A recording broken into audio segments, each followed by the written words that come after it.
Welcome to the Friday Night Recap Show. Mark Rodgers here with you. We are going to talk to a lot of teams in Class A, Class B Division II coming up here over the next hour and a half. I'm joined tonight by Adam Diesselhorst and Coach Shawn Shenk, who is in London right now, and it is tomorrow. This is the first time we've ever done a show. That's right. Some person is tomorrow and the next day. So, Shawn, it's great to have you. Tell everybody what's going on while you're in London. Well, first of all, man, just thank you guys for letting me be a part of this. Man, I sure miss coaching. I miss Oklahoma. And so this was a great opportunity for me to just jump on and hang out with you guys and talk to some great coaches. A lot of these guys are my friends. And so I'm really excited about that. Just real quick, my daughter's in a movie, a major motion picture. It's going to be on Netflix. We don't know when or anything like that, but she's filming in London. It's the film is Eloise, based on a famous popular little kids book, and she's Eloise. I mean, she is the main character. Her second guy is just Ryan Reynolds, some guy named Ryan Reynolds. So pretty awesome. So we've had a great day. Super proud dad moment. We got to be on set today and meet so many people just to see how it was done. I can't. If you've never been on a set, it's unbelievable. It is unbelievable. All the moving parts and how things work together. It was really cool to see. And just to see my daughter do that, man, I could go on and on, guys. I mean, I'm pretty proud dad moment. So my daughter's 10, by the way. How long are they going to be in London filming? Well, so they were here, started in November, and they were here for about 5 or 6 weeks, came home for Christmas for a week, went right back after Christmas. And they'll be here till the end of March, maybe 1st of April, so 3 or 4 months. And then she'll be back. They'll actually film a little part because the book is based on the Plaza Hotel in New York City, a famous hotel there. And so I'll actually do a little bit of filming at the hotel when they get back for a week or so, is what I've heard. That's awesome. We can't wait to see the movie. Pretty cool. When it comes out. That's cool. Fantastic. It tell us a little bit about what it's been like to be without basketball this year. Oh my gosh, you guys made me start crying. Just kidding. I mean, I've done it for 27 years, guys. Like it's I mean, nothing is more important than my family and my relationship with the Lord and friends and all that. But man, basketball and coaching and being an AD has been so much a part of my life, man. It's been hard, but it's been good. I've had more time with my family. This came up. We didn't know about this was going to happen, but God did and knew in advance. And so it's just worked out. It's been great. It's hard, New York City. I would never want to live here ever, but it's just the way it is, and we're making the best of it. So every day's a story, guys. I mean, we could have a whole show just on subway stories. I promise you, it is psycho. It's crazy every day. What's the biggest adjustment? I teach at crazy. It's every day. There's a new story. It is just people in Oklahoma, like, be thankful for where you live. And the education in Oklahoma is really good. I promise you. Like, it's crazy here. It is absolute crazy. So, but anyways, it's great. We're learning a lot. We're growing and having a great time. Have you had any significant New York sports experiences? Not yet, man. I mean, just that, I'm a big Thunder fan and I wear it proudly. So big OU fan. And I was really proud this year. I didn't have to cover it up, we're not talking OU men's hoops right now, but on the football side, man. So nothing crazy. The people are passionate though. They really are they love the Knicks and nobody really likes the Nets. But there's some passionate sports fans here. There's a great OU football club in New York City that run by some people from Norman, so we'll have to get you hooked up. I need to know who that is. Yes. Yeah. That'd be awesome. No, they live it up. I met them when I was in Philly for the Temple game this year. Oh, that's awesome. So, okay. Yeah. I need to connect. Definitely. Tell me what you have been able to kind of stay in touch with when it comes to basketball this season in Oklahoma. Have you kept tabs? I'm sure you're keeping a little bit of tabs on Rinzai and Crossings and what's going on with them. They've played an incredibly difficult schedule and are hanging in there. And one of the teams that beat in Class 4A again this year. Yeah, he's not real happy with me about setting that schedule. But anyways, I knew they were going to have a great team. We had an unbelievable summer. And so I obviously kept tabs through that. But then I've been there again. I've been there forever. I've got too many friends. I mean, the guys that we have on today, I know I would consider a lot of these people really close friends, and I keep tabs with all of them. I can't help it. I mean, every Tuesday, Friday, Saturday, and probably Monday, Thursday too, just in case. I'm checking Skordle. I'm checking rankings. Like I'm watching games, on various things whenever I can catch games. I got a lot of my friends that, in the coaching world that use Huddle or whatever, or Skordle. I'm catching games when I can for free. I'm watching all the time. So I have kept up as much as I can. Yeah, that's good. I mean, there's been some great competition this year, and really looking forward to as we get down the road here on regionals tomorrow night. We've got games going on right now all over the state that are being shown on Skordle and keeping up on the scoring app. So we'll talk about all of those things as we visit with all these coaches. Let's take a break. I'm going to let the Skordle cat outside, who just got let inside, that has been a pain here so far. So we'll do that. We'll come back and we'll get really ready to go down the road with Okarchi, both the boys and the girls teams, right here on a Friday night recap show on Skordle. 6 surgeons, 4 locations, 1 goal: to improve the health and lives of people in Oklahoma. At Oral and Maxillofacial Associates, we treat every patient like family. As the preferred dental implant and oral surgery specialist of the Oklahoma City Thunder, and with over 30 years of service to our community, we are trusted by professionals and dedicated to expert care. With 4 convenient locations around the metro area, we are here for you. Trust the experts at OMA. Visit our website www.omaok.com.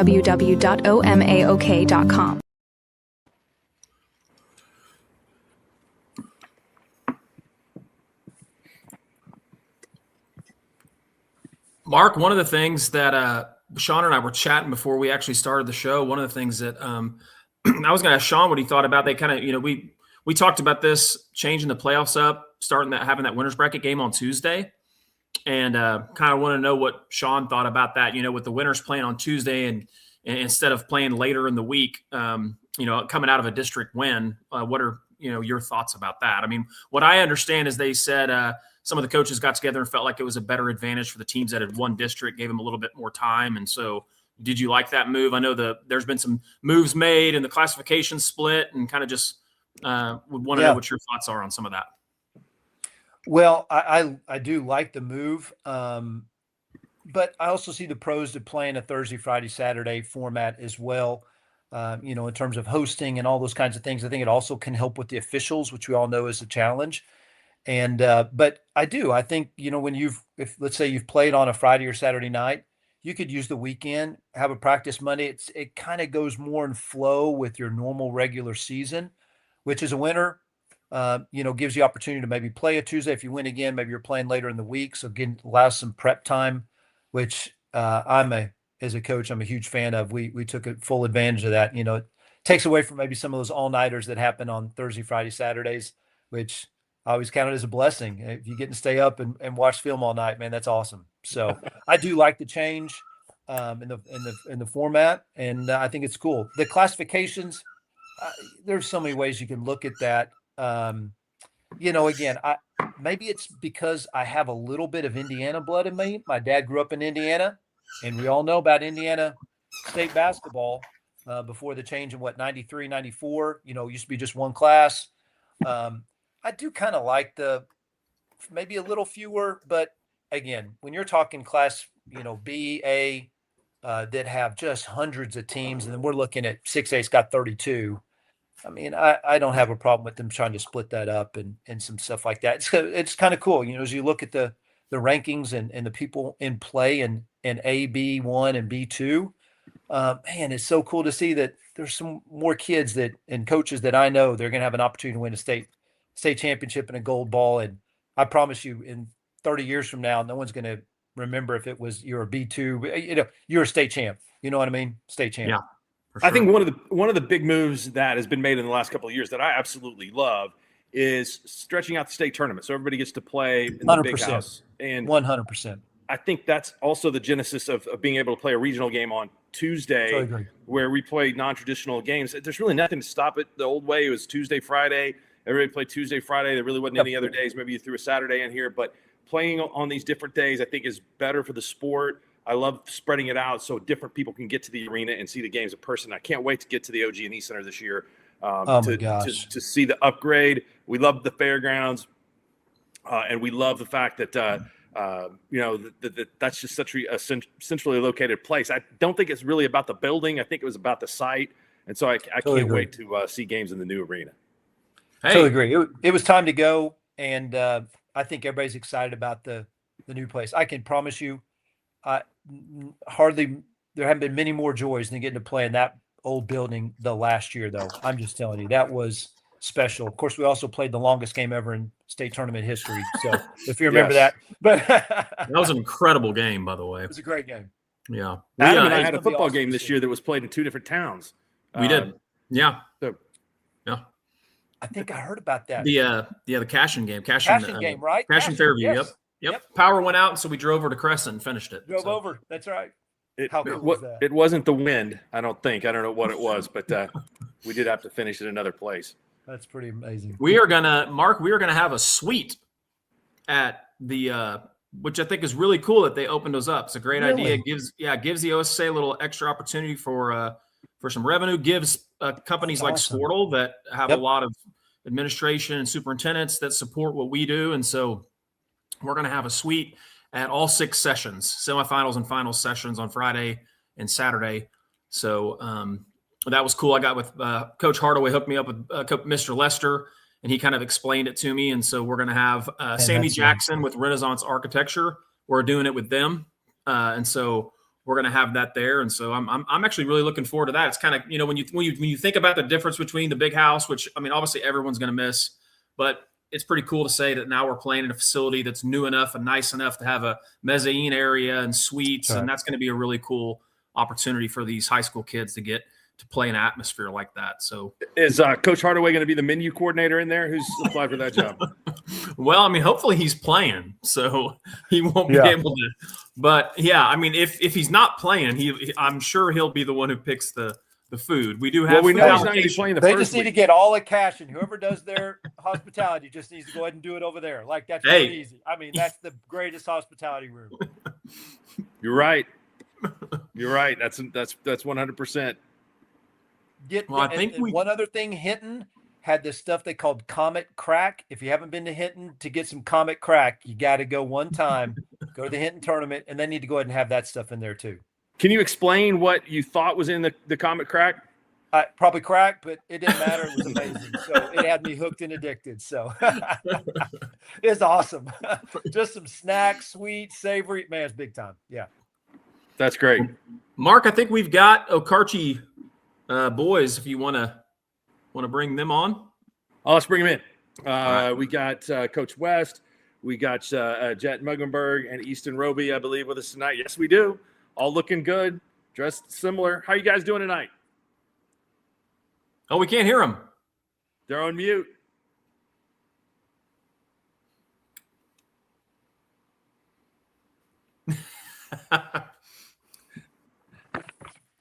There you go. I think we can hear you now. No? Do we need to come back to you, Aaron? We may have the wrong guy running the equipment. We may have to go to the younger generation. Step in, players. That's right. That's what I always told my guys. There it is. Right there. Hey. Yes. Good. I'm using Coach Saw's computer. I couldn't get mine going. It was spinning and spinning, so we scrambled here at the last second. We're on. All right, Coach Taha's on deck. Hey, congratulations. You guys had another 99-pointer and are on a roll 24-3 right now, and you've got Arapahoe Butler coming up tomorrow night.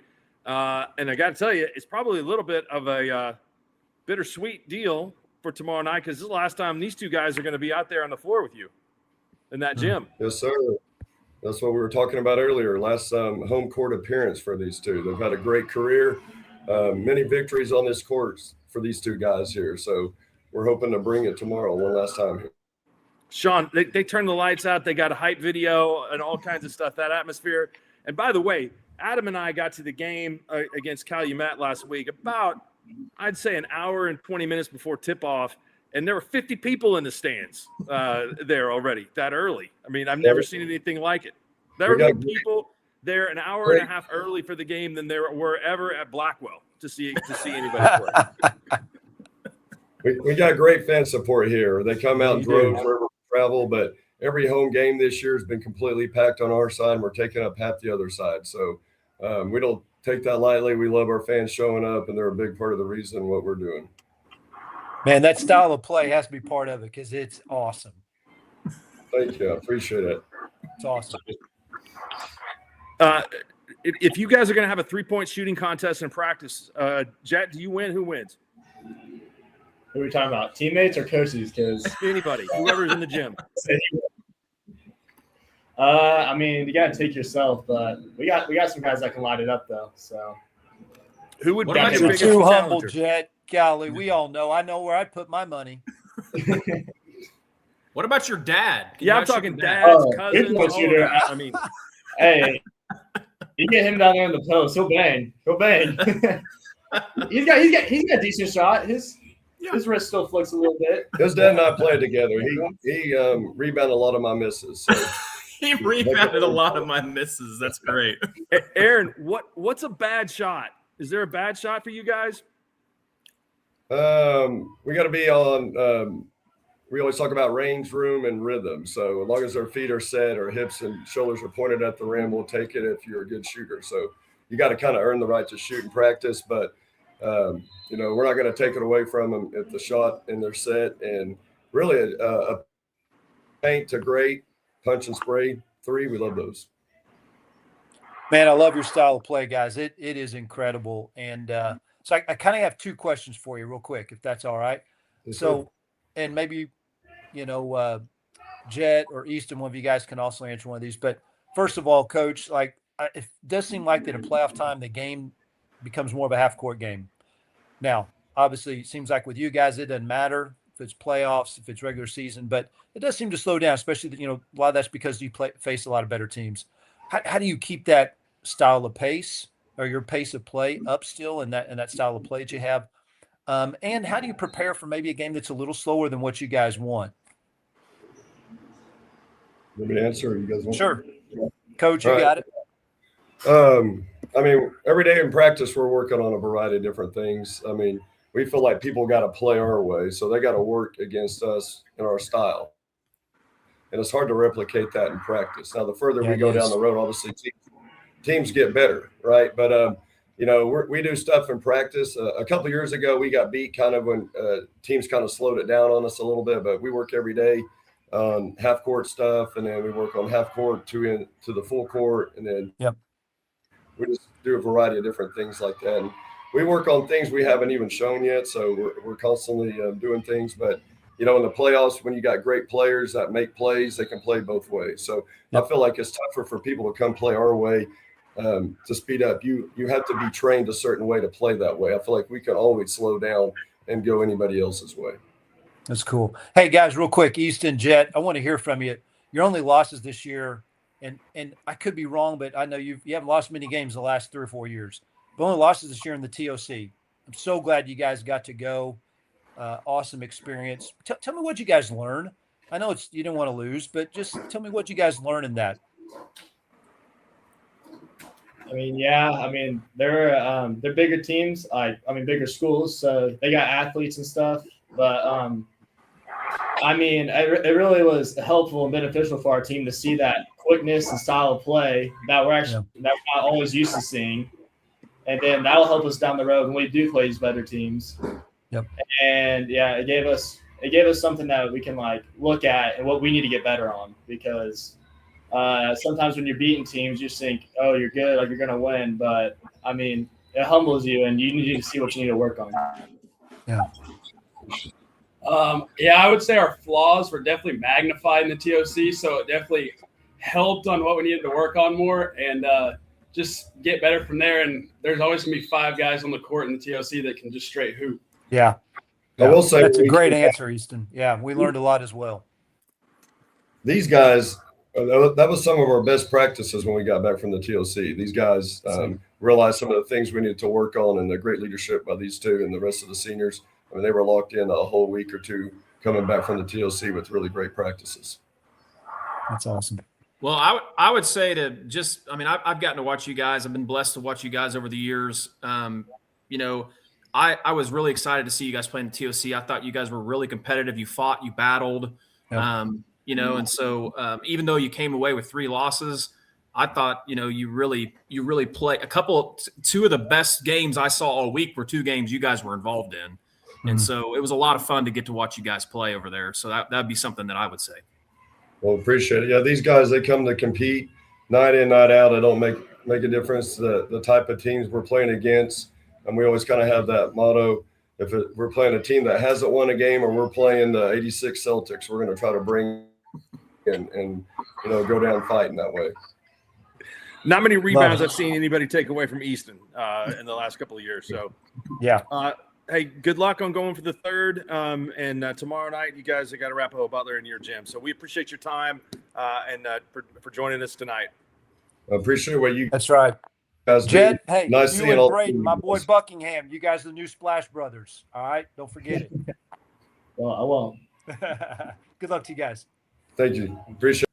We're going to swap out and let the Okarche girls come in and join us in here. Then we'll have the Garber girls followed by the OK boys, and then we'll just go on down the line with some great teams here in Northwest Oklahoma and parts beyond. So that team is fun to watch, and it's scary sitting there with the type of pressure that they're able to put on and the pace that they can create.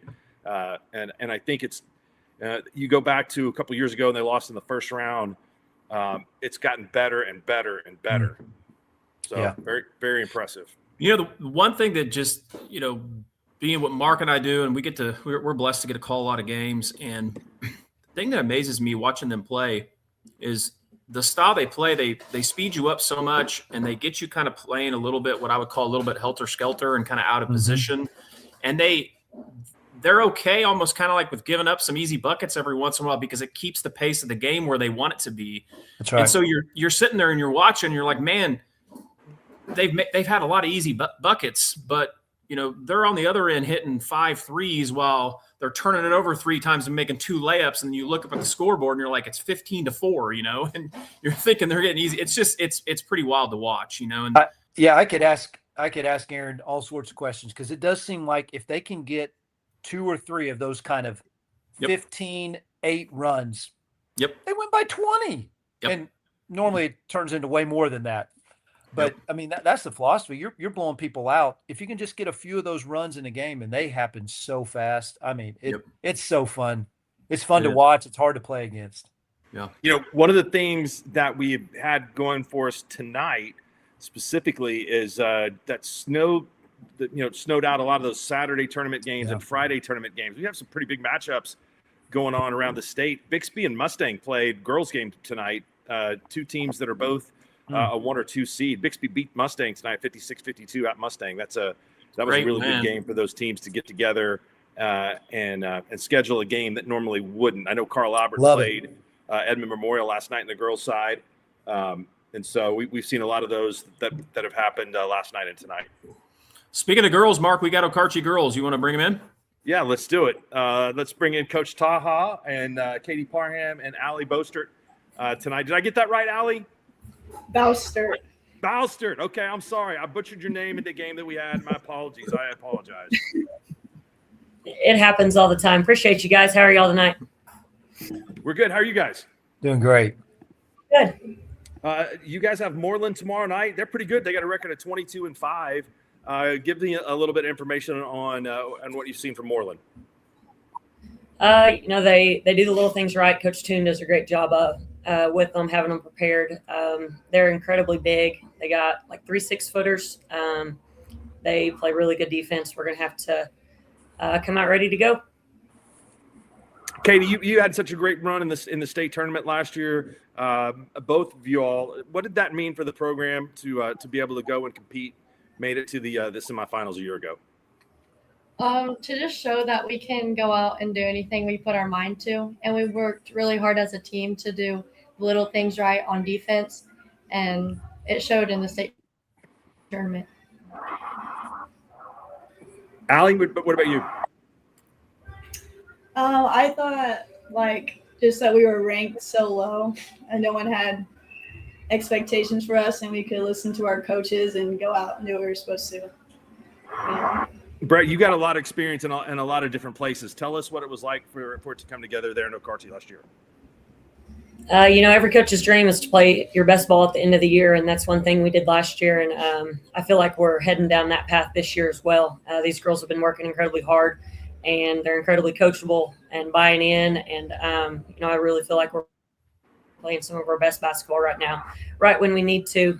They're fun to coach. They work their butts off in practice every single day, not just these two, but the entire team. And they've really bought into the philosophy and the mindset that I've tried to bring here, and I couldn't be more proud of them. When we said those fans were there early, they were there early for you guys. I mean, they were technically there early because that was first. So. If you ever come to an Okarche game, there's blankets spread out across the chairs, saving seats because everybody wants to have their seat. What? They're there an hour before game time, making sure that they get where they want to sit. Own version of Sheshevskyville. There we go. Yeah, exactly. Girls, do you realize what kind of a special place that you all get to play in? Yeah. Yes. Coach West said it, and I'm going to say it, but the fan support and the following that we have here is absolutely amazing. It's not just when we're playing here in Okarche, but it's night in and night out. We always have more fans, and we couldn't do it without the support of the parents and the community, with all the excitement and energy they bring to watching us play as well. All right, ladies, that was one thing. If you don't mind, sorry, Mark. No, go ahead, Shawn. Ladies, I wanted to ask you: have you guys grown up in Okarche? Yes. Mm-hmm. Okay. The only reason I ask that is because this is how it's been forever. Yeah. Like, it's amazing. It is a basketball town. I love it. As a basketball fan, I love that town, and I love all the people. I've known a lot of coach. Of course, all of us knew Ray West there, and some of the great women's coaches you've had too. I mean, so it's a basketball powerhouse. It's an amazing place. So, ladies, as little kids growing up in that town, what does it mean to now be playing on that court? I know it's not the old gym, but the new gym. What does it mean for you guys to play there? Now, the little girls that you were now watching you, what does that mean to you? It means a lot to me because my cousin played and they went all the way to the finals, and I remember watching that and just wanting to do that, go to the big house and play here, and that's what we get to do now. Yeah, same for me. I'd always watch, and I'd have a bunch of role models to look up to, and just going to the state tournament and watching them play really put a dream. That's awesome. And I got to play this year. So I asked the guys earlier who's the best three-point shooter if they were going to have a three-point contest.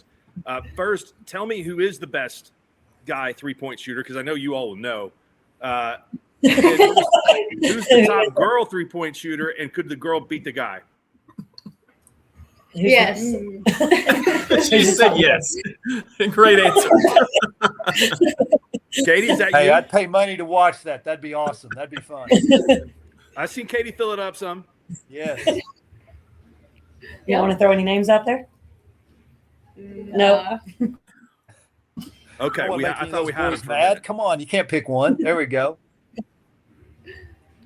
What if you guys cut down the nets in the new big house? Where is the one place you'd want to go eat to celebrate? Oh gosh. No. I could go last year. Not last year. That was good. I went to Olive Garden last year after area. Olive Garden?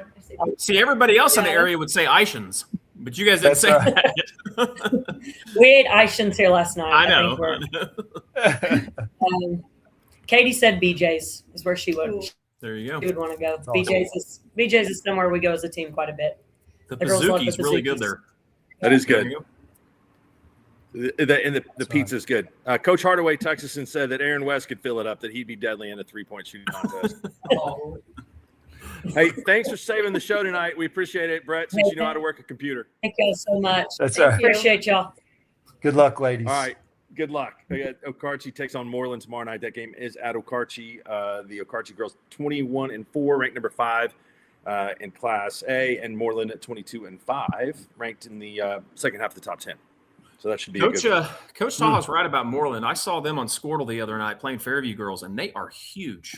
I mean, they have some big girls, and they can play around the basket. Obviously, haven't seen Okarche play. I think Okarche will be fine. Okarche, they defend really well. Their girls team does. They suffocating defense and very fundamental. Take really good shots, and so I see them going a long ways. I really do. We're going to stay in Class A, right? Yes, we are. We're going to have Luke Broadbent and the Garber, and we're going to have to do kind of an interesting screen. You're going to have to bear with me in my skills. 1 second. You got skills. I know. I'm glad you're running the tech You and can not get me. this done. Look at that. I did it. There we go.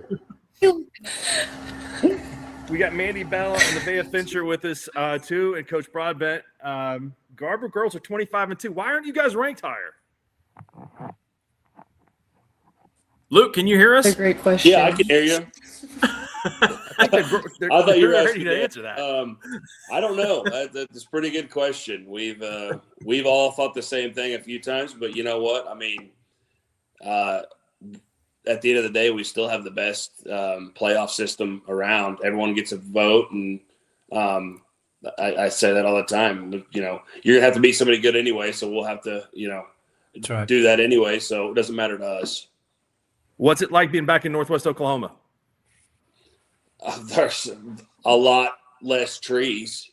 And, no shade, but probably a little more teeth. So, and I love Red Oak. I love those people. They're so great. I'm just joking around, but no, it's great. We love being back out here, and we're fortunate to be at a place like Garber. It's a great place. Tell us a little bit about the girls that you brought on the show with you tonight. I've got my two senior girls, Nevaeh Fincher and Mandy Bell.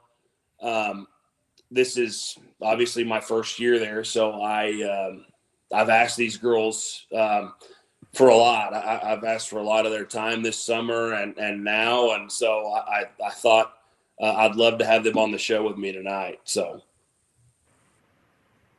you guys, Coach, I wanted to ask you real. Yeah, go ahead, Shawn. Coach, I wanted to ask you real quick. Just, I knew it was your first year.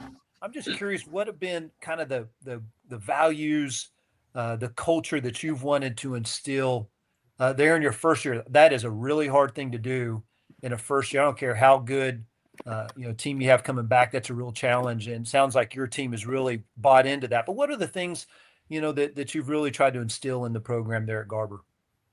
Well, I think the main thing is just that I really wanted to instill that they've got to spend extra time in the gym when it's not me up there with them. And we did a shot quota this summer, something I stole from Coach Llewellyn. He's helped me out a bunch. And we did a shot quota, and I had everybody make it, and they made their goal of shots in July. Even Mandy got to shoot some. She had cut her finger this summer, and she even still made it. So I've asked a ton from them as far as just from a work ethic standpoint, and they have answered the bell every time. They wanted that. They've really stepped up in that aspect. Well, ladies, kudos to you for doing that. That's awesome. I think it says a lot about your leadership to get your team to do that. Mandy, which hand was it? I'm curious, shooting hand, or were you getting those shots up with? No, it was my left hand. Okay. Good. Yeah, it was So my you left can still hand. shoot. My left Okay, hand so you're was- good then. All right. Well, ladies, a real quick question for you guys. Like, I always think that, in the playoffs, and you guys know this too, your coach knows that little things really matter. I'm just curious, who would you shout out on your team that kind of does those little things that really impact winning? Definitely Kaylin And what are Bond. those little Kaylin things? Bond. I'm sorry. Offensive rebounds, a lot of good putbacks, and she reads the floor well. So even if she can't put it back, she find the open girl most of the time. That's So awesome. she's really good at everything she does on the court. So You guys get And to then play Aubrey Ripley. Steiner. I'm sorry. Go ahead, Aubrey. Aubrey Steiner as Yeah. well. She makes really good passes, and she sees our post well, so she gets a lot of those good high lows in. And when she's open, or if she's not open, she has a great shot. So You guys Shout are out playing. to those teammates. Love it. Yeah, that's awesome. You guys are playing Ripley tomorrow night at Ripley, and we've won 14 in a row. You guys have. So tell me a little bit about Ripley, the Warriors. I mean, every team that you play is beatable, so you're gonna have to play good and have good defense, and I think we'll be able to handle them pretty well. I'm really high on him. I think that Caleb Hoffman is one of the best guys around, and I think he's worked really, really hard at this team. A team that lost a lot off of last year, and they have not missed a beat now. So we're going to have to play extremely well to win. I mean, it's the regional finals. It's supposed to mean something, and you need to play somebody good, and we're going to get to do that tomorrow night. This is about the time of the year where the gyms start to really fill up. I mean, I'm sure there's going to be a great crowd there. They're playing on their home floor, and I know there'll be a ton of fans from Garber that are going over to see that. We're going to visit with OK, who's going to be there tomorrow night after you guys too. So it should be awesome. We really appreciate you guys' time. We'll look forward to seeing you down the road. Best of luck to you guys. Thank you. Great to see you, Coach. Thank you. Yeah, 25-2 and not in the top 10. I can't believe that. And their 2 losses are close. I mean, they've got a really good team. I think that they're kind of a sleeper in that class. Yeah. I've gotten to watch them play. Obviously, being here that they're in the Enid area, it's easy for me to get over there and watch them. Actually, believe it or not, I coach Luke. So really? I can't take credit for his ability or his coaching talents. He didn't learn anything from me. He obviously learned from somebody a lot better than me, because I don't think we won more than maybe 10 games when I was coaching hoops at Cashin with Coach Shaq. But it was a good time. He was a great kid. You could tell early on, Luke was just one of those guys that just picked it up. He was a great team player, and so, when he got out of college and told me he was going into coaching, he's one of those guys I always knew that would be really good at coaching, because he cares a lot about people, very dedicated. And his girls, man, that's a tough deal. You've had a coach there, and Coach Davis, that's very successful for a lot of years, and program that's won a lot of games. And Luke came in there, and hard it's to a tough follow. spot. Yeah, and he left a great place. I mean, Red Oak girls are good. ranked. Yeah, they're ranked number 1, I believe, or number 2 in B1, and that was a tough decision for him, and it was a family decision, and he's fell in love with Garber because there's great people there, great kids, and but they are good. I think they are definitely not rated high enough. They're a very good team. Yeah, it'll be fun to watch them go the rest of the way. And man, these classes there's some great. There's going to be some really fun games in those areas as they come forward in the state tournament. I mean, they're just. I think there's a lot that are up for grabs. Yep, I think we're going to go to OK, which I got to watch OK the other night at Garber. It was a lot of fun to get to watch them play. Got to see Coach Clark. I hadn't seen him since the TOC, and it was a lot of these 2 guys that are coming on alongside Coach Clark can really hoop. So it'll be fun. You guys ready to bring them on? OK, boys. Definitely. Let's do it. All right. Awesome. We got Chad and Chase, the Clarks. We also have Trapper Walker with us tonight. And y'all getting some shots up? Just finished. Okay. Let's go. I can still out shooting. All right. I mean, I that's believe a lie, you. I believe you. Chase. We all know that's a lie, isn't it? Don't be Come nice. on, In his dreams. Okay, boys are 21-3, and you guys have played up against a bunch of quality opponents and some really good tournaments this year. You're used to going to the big house every season. What's it been like this year? And tell us where you feel you are as you make that 2-week run to try to get back to Oklahoma City. Hey, appreciate you having us. I'll tell you, it was unknown coming into this season. We graduated 4 last year and 4 the year before.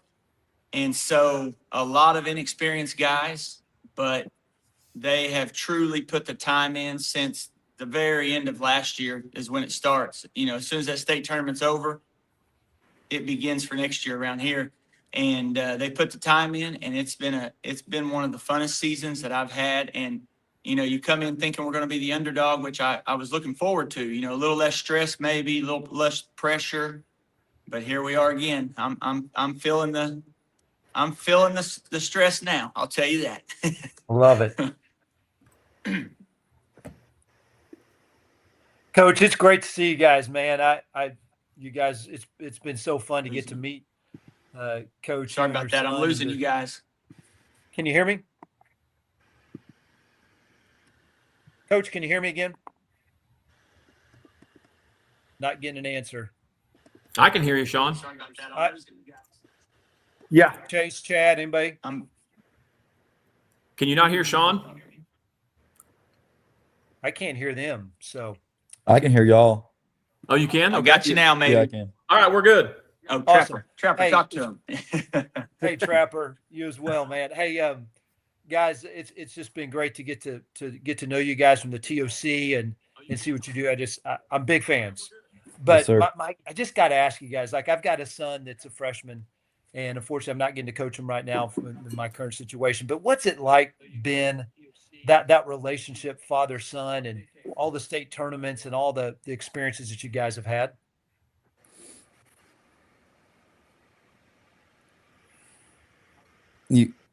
Chase, you want it or me? They're Trapper, not. we're gonna talk. Hey, we're back Trapper, now. we just Sorry. got to talk to you, man. Okay, go ahead. We're Okay. ready now. They're back now. It's been good. I mean, we've had 3 losses, but we've definitely grown from those 3 losses for sure. And just having Coach Clark, really good coach. He's just always honest about next play. So Trapper, what makes basketball in OK so special? A lot of tradition there. I mean, what's it like growing up in a town where basketball is as important as it is? oh, it's a lot. I'd say the main thing is just like being in the gym every day. And I mean, like our 2 assistant coaches, I mean, we have 7:00 shoot arounds till 7:45 every day. And so, I mean, I think that's a big part of it. And just Coach Clark always like engraving, like God is going to put us in situations that we can get out of, you know what I mean? Love it. Coach, can you guys hear me yet?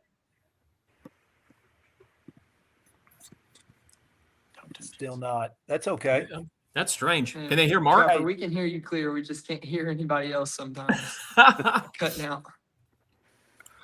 I really wanted to ask you guys just how it's been as a father son and getting to enjoy those experiences together. What's that been like? And for these 4 years. I don't think if you could tell us what they're telling us. Okay, that'd be great. Here, let's try this. Hold on a second. I'm gonna try something. I'm gonna try my production skills real quick. Okay, here we go. Let's see what Adam's worth here. Now they're froze. No, they're back. Can you guys hear us now? I don't think they can hear us. Trapper, you can hear us, right? Yeah, you're good. Trapper, give us a scouting report on Ripley. Carry it. Yeah, I want to hear about Ripley. That's right. Yeah, you got a long trip. That's kind of a long drive for you guys having to play what you've had to the last 2 weeks. Yes, sir. They're big and physical, but I mean, you just got to have the mindset that every team is beatable.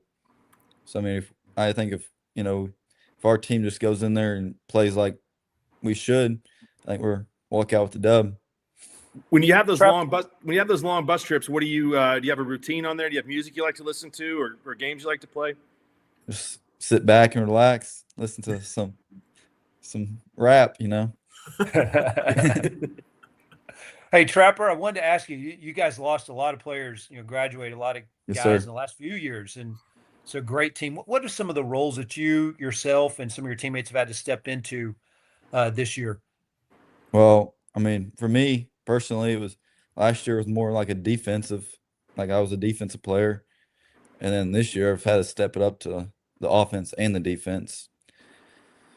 But I mean, we have guys like Austin Allen, and he's always guarding the big against the other team, and he's done really well this past year on that, and he's rebounding really well. And we have Kobe and Braden and Talon. I mean, they're knockdown shooters.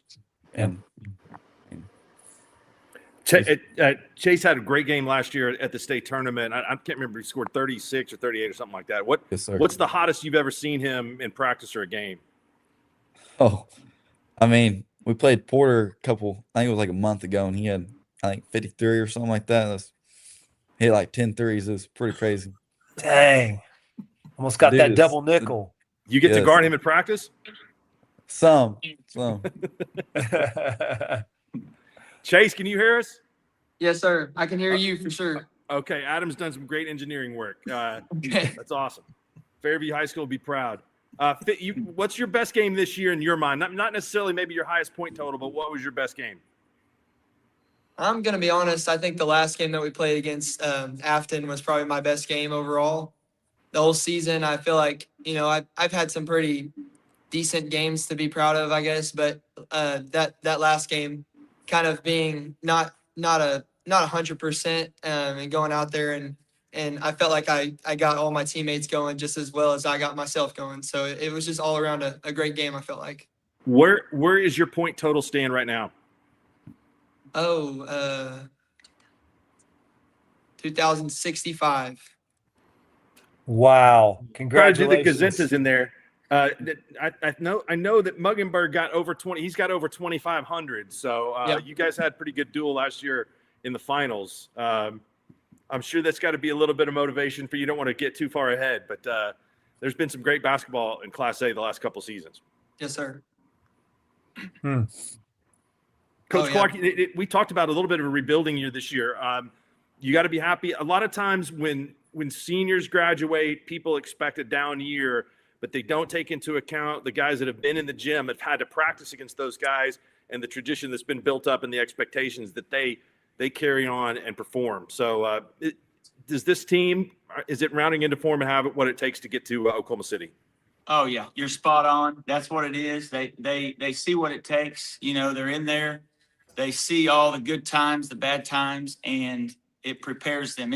I never knew that, but what you said is spot on. They want it just as bad. It means they know how important it is to the town, to us coaches, to their families, and honestly, just that hard work and how hard they play each night is what gets it done. Hey, we really appreciate you guys. Sorry we had some technical difficulties, but we'll Yes. look forward to seeing you all down the road. Yes, sir. Yes, sir. Thanks for Chad, having us. it's great to see you Thank guys, you. man. I wish I could talk to See you you guys. more, but best of luck to you guys. Thank you. Take care.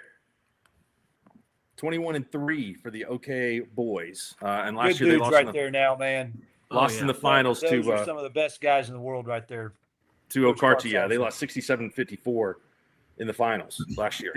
They had some kind of gremlin going on with their connection. That was weird. So That was weird. Yeah, they did give Okarchi. They really played him well. I mean, Yeah.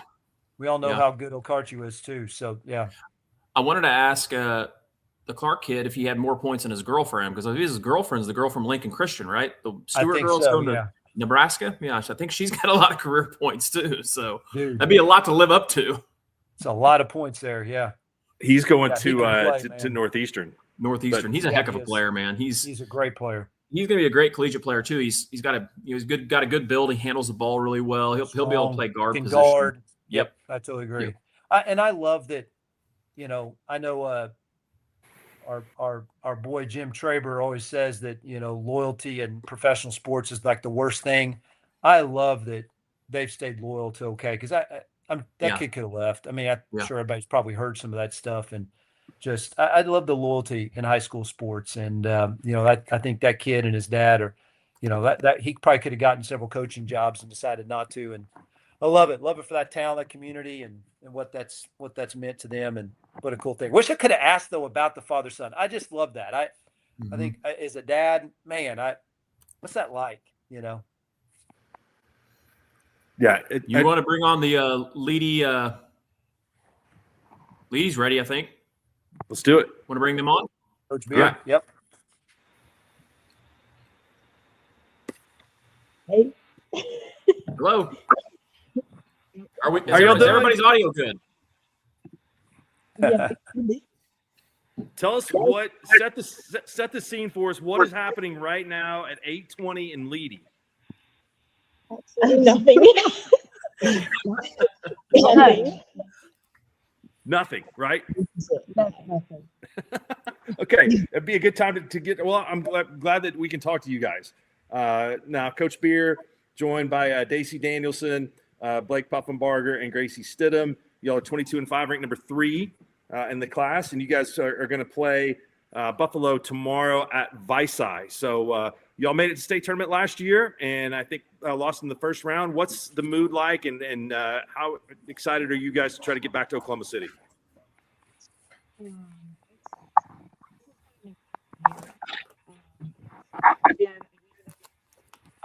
Oh, we can't hear her. Can you hear her? I can't hear him.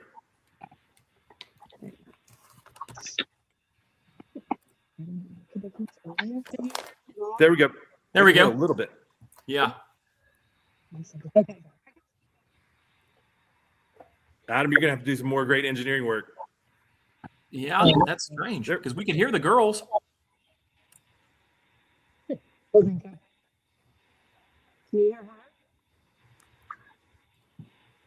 Here, hold on. I'm gonna remove you guys and add you back in. Okay, just 1 second. It was a little. I think it was a little muted. Could barely hear them. Yeah. Yep. Yeah, I don't. I could. You could hear the girls. All right, we're gonna bring them back in. Okay, you ready? Okay. All right, girls, can you hear us? Yeah. Yes. Much Yeah, that's better. good. There All we right. go. Turn it off.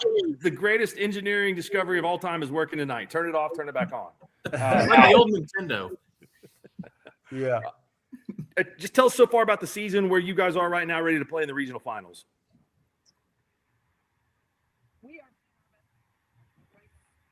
Oh, we lost him again. Wonder why it keeps doing that. I don't know.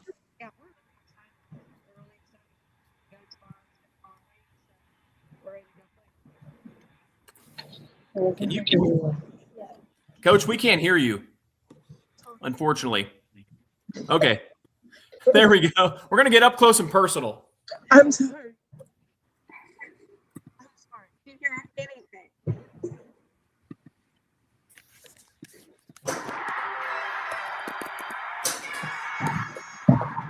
All right, Mark, did you just hit a home run? That is my pinball machine that went off. Sorry, it's That's awesome. it's an NBA pinball machine.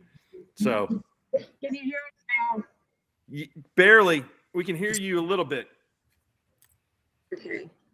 There, that's better. I think we got this part of our face. Yeah. All right. Okay. Everybody has. Everybody's gonna have to get really comfortable.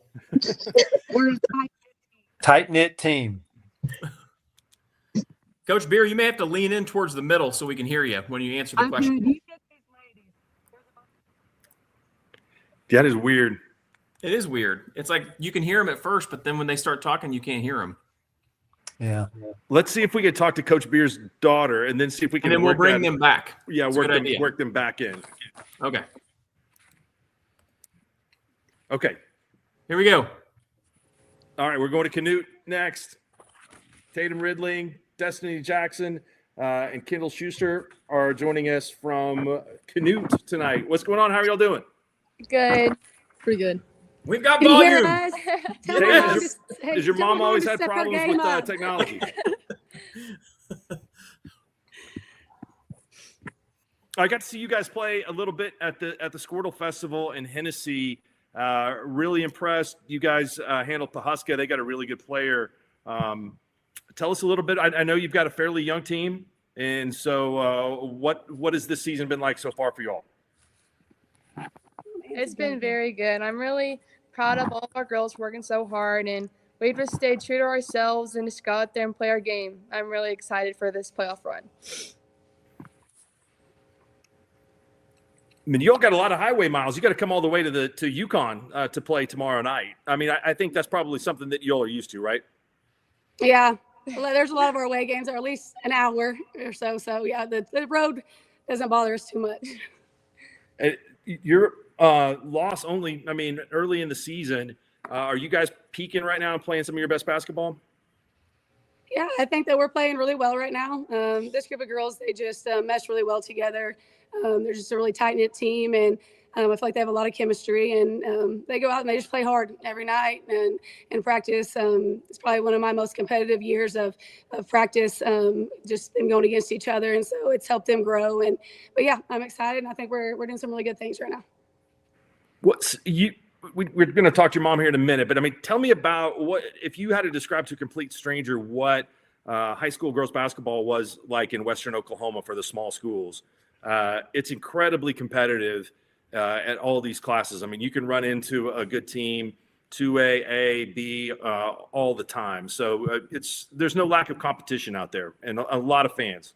No, it's every night you better bring your game, and as coaches we better prepare because there's a lot of great coaches out here and a lot of great players, and so it's very competitive, and I think it makes every team out here even better because we know there's not a night off. And the community, the fans, I mean, they're amazing. I mean, you get some really good games going and the fans going back and forth. So it's a very exciting atmosphere a lot of times, and like you said, a lot of great teams out here. It's been a little. I know you guys made it to state last year, but it's been a little while, right, for the girls team to be this competitive. I mean, so the community has to be, I think, all in and really excited. Adam, there's like 6 gazillion people at Hennessy the other night. I mean, they had more. I mean, the fan base is really seems to be following you guys. Oh yeah, that's one thing about Canute. We have great fans. Our community backs us. The parents are amazing. And we always travel well. I mean, they don't care where we're at. They're coming, and they'll bring car fulls of people with them. So we always have the fans, and they're always loud. Adam's going to be calling your game tomorrow night. Do you guys have any requests? Would you like to be referred to any nicknames that he can give out tomorrow, or anything any shout outs you want to give? I would use that term loosely. I'm the color guy. I don't really call the game. That's Tom Nelson's job. But no, I got to watch you guys at Hennessy. I was telling Coach that you guys are a lot of fun to watch.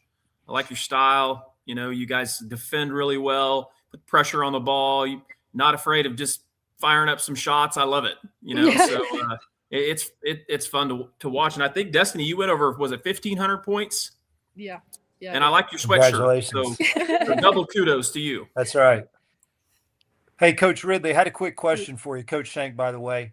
As a basketball fan, the top of your class, I can't wait for that state tournament. I mean, Caddo, Canute, Surreal, Ampo, like there are Okarche, some great teams at the top. As a basketball fan, we're all excited. Can we just go ahead and get to the state tournament?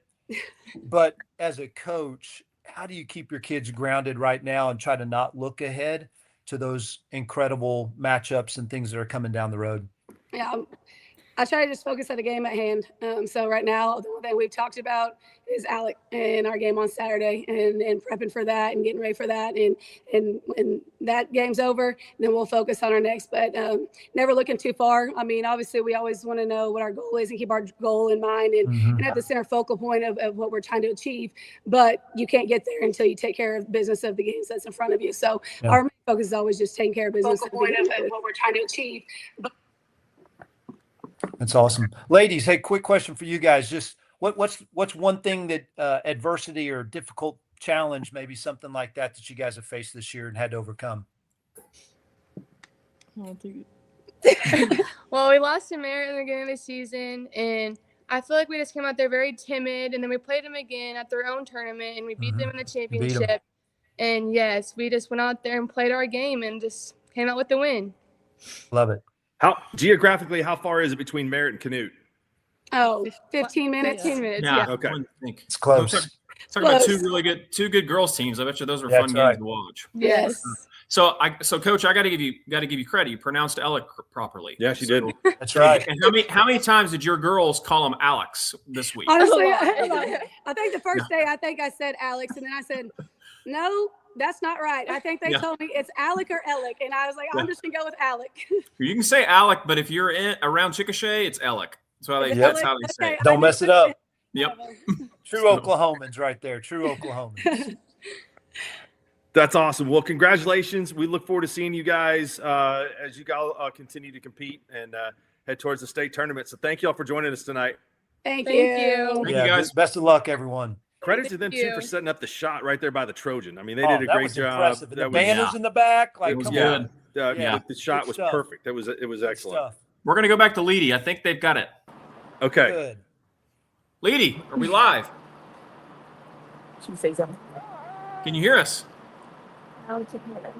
Can you hear us now? Yeah, we can Yes, hear we you can all. hear Can you you. hear us? Yes. Okay. This may be the first time in history someone in London has talked to someone from Leedy live. Guarantee it. Guaranteed. Sean's daughter is filming a movie with Ryan Reynolds in London right now.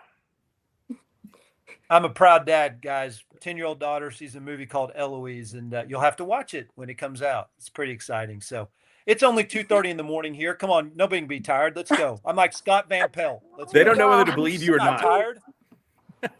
Adam, what's your dog's name? Sayla. Sayla. Okay, excellent. All right. Well, hey, we were looking forward to talk to you guys.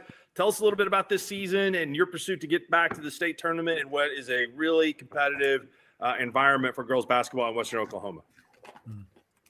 This has been a great season. It started out with a little bit of a different look. We've had some injuries, and so I've had an opportunity to develop some young kids that I didn't really see that in the beginning.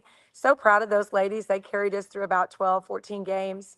Then we were able to get some of our starters back, Blake Puffenberger, McKinley Carpenter, and right now I just feel like we're starting to just gel and just come together, and we've just kind of been waiting for this moment, and we've got a great supporting cast, the most depth I've had, and I don't know when. So I feel really good about where we're at. When you say depth, how many players do you have out? 10. And that's a lot, right? That's a lot. You guys, I mean, Leedy's got great tradition. You're all trying to go to your 24th state tournament.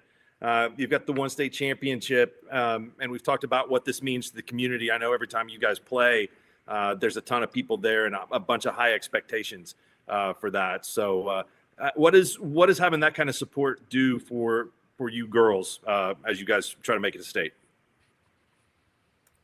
It's really encouraging to know that we have such a big community supporting us and coming to watch us.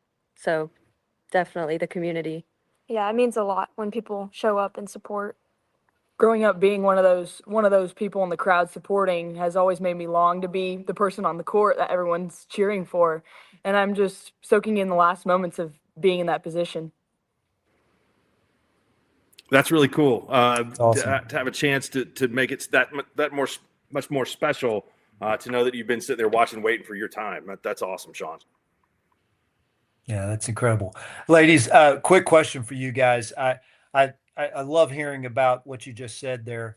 Growing up in a small town in Oklahoma, there's nothing better. You've seen those great Leedy teams that you were as a little kid, and now you're the ones those little girls are looking up to. What are some of the things that you've got an incredible coach, by the way, one of the best in the state. What are some things that Coach Beer has taught you, ladies, that you think will kind of carry on, maybe even after your playing days are done? I would say Coach Beer really encourages how we carry ourselves on the court, and that's something that is important to me. It's about how you witness to other people and how you present yourself, and that is looked at, especially when you're on the court in front of a stage, like an audience that we always perform in front of. She really harps on giving a positive outlook on the way people view us. So it's awesome. It's a great answer. Great stuff. Sure. Yeah, tell us a little bit about your opponent coming up. You guys play Buffalo at Viside. Well, we played them right before Christmas, and that was actually the game that Blake Puffenberger came down with a stress fracture. And so that happened just right after the first half. And been doing my homework. They're a much improved team.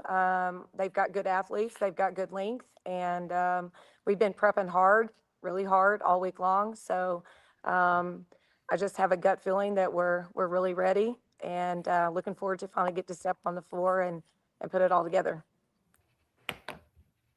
That's awesome. We wish you guys the best of luck. Whoever engineered the fix of the audio, give them a merit badge or give them 3 hours of credit. That's my other daughter, who is my assistant. That's awesome. Coach Miller, she saved us. Way to go, Coach Miller.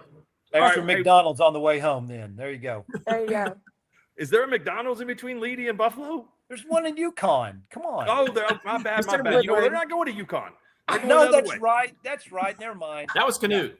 That's Canute. You guys can get McDonald's at some point. Other daughter. Hey, thank you all. We appreciate it. Good luck. Best of luck, Thank everybody. you. Thank you. Bye. Thank you.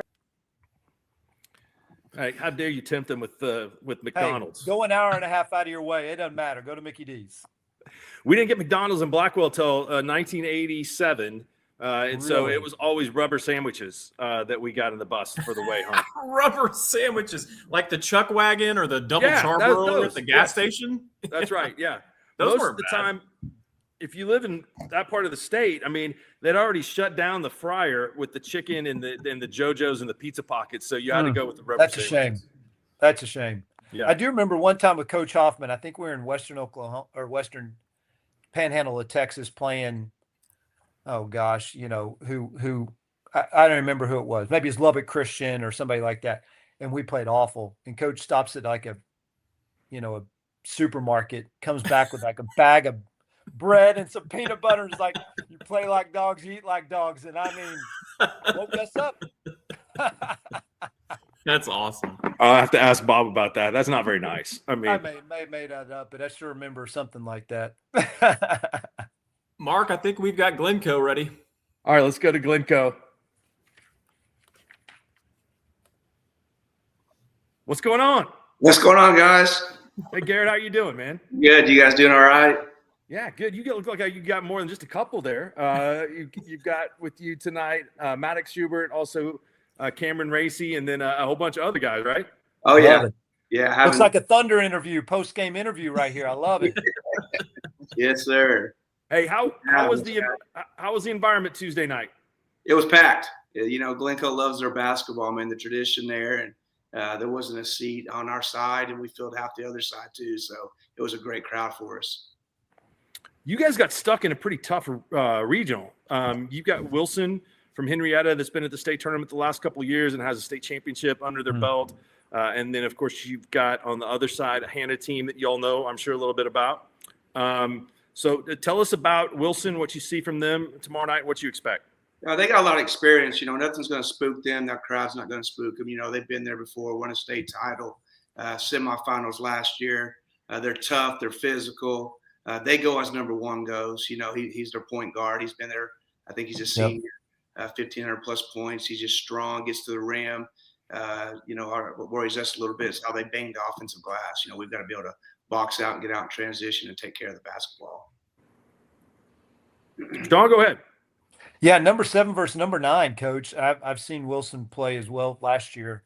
A super athletic team. Just, Coach, what do you think are kind of the keys to not only the regional finals game, but just as your team moves forward, and how what do you think is going to be the best? You know, get the best out of your team. What are the things that you want to see from your team to be the best they can be? I think Saturday we're going to take care of the basketball. You know, they're going to get up and press you, but we play that way too. So yeah, you know, we're going to full court pressure. We want to play fast just like they do. We just got to take care of the basketball. And I think if we can box out and get out in transition, we're going to be just fine. But we're going to have to box out. They kind of worry me a little bit. They bang the glass, real physical team. So, and like I said, nothing spooks them. They've been there, they've done it. But we're at home and we're undefeated at home. So, you know, my guys are kind of, you know, be honest with you, inexperienced a little bit at this level. So excited. We got to settle in that first couple minutes. And if we settle in, I think we'll be just fine. Shawn, they went and played at Crossings.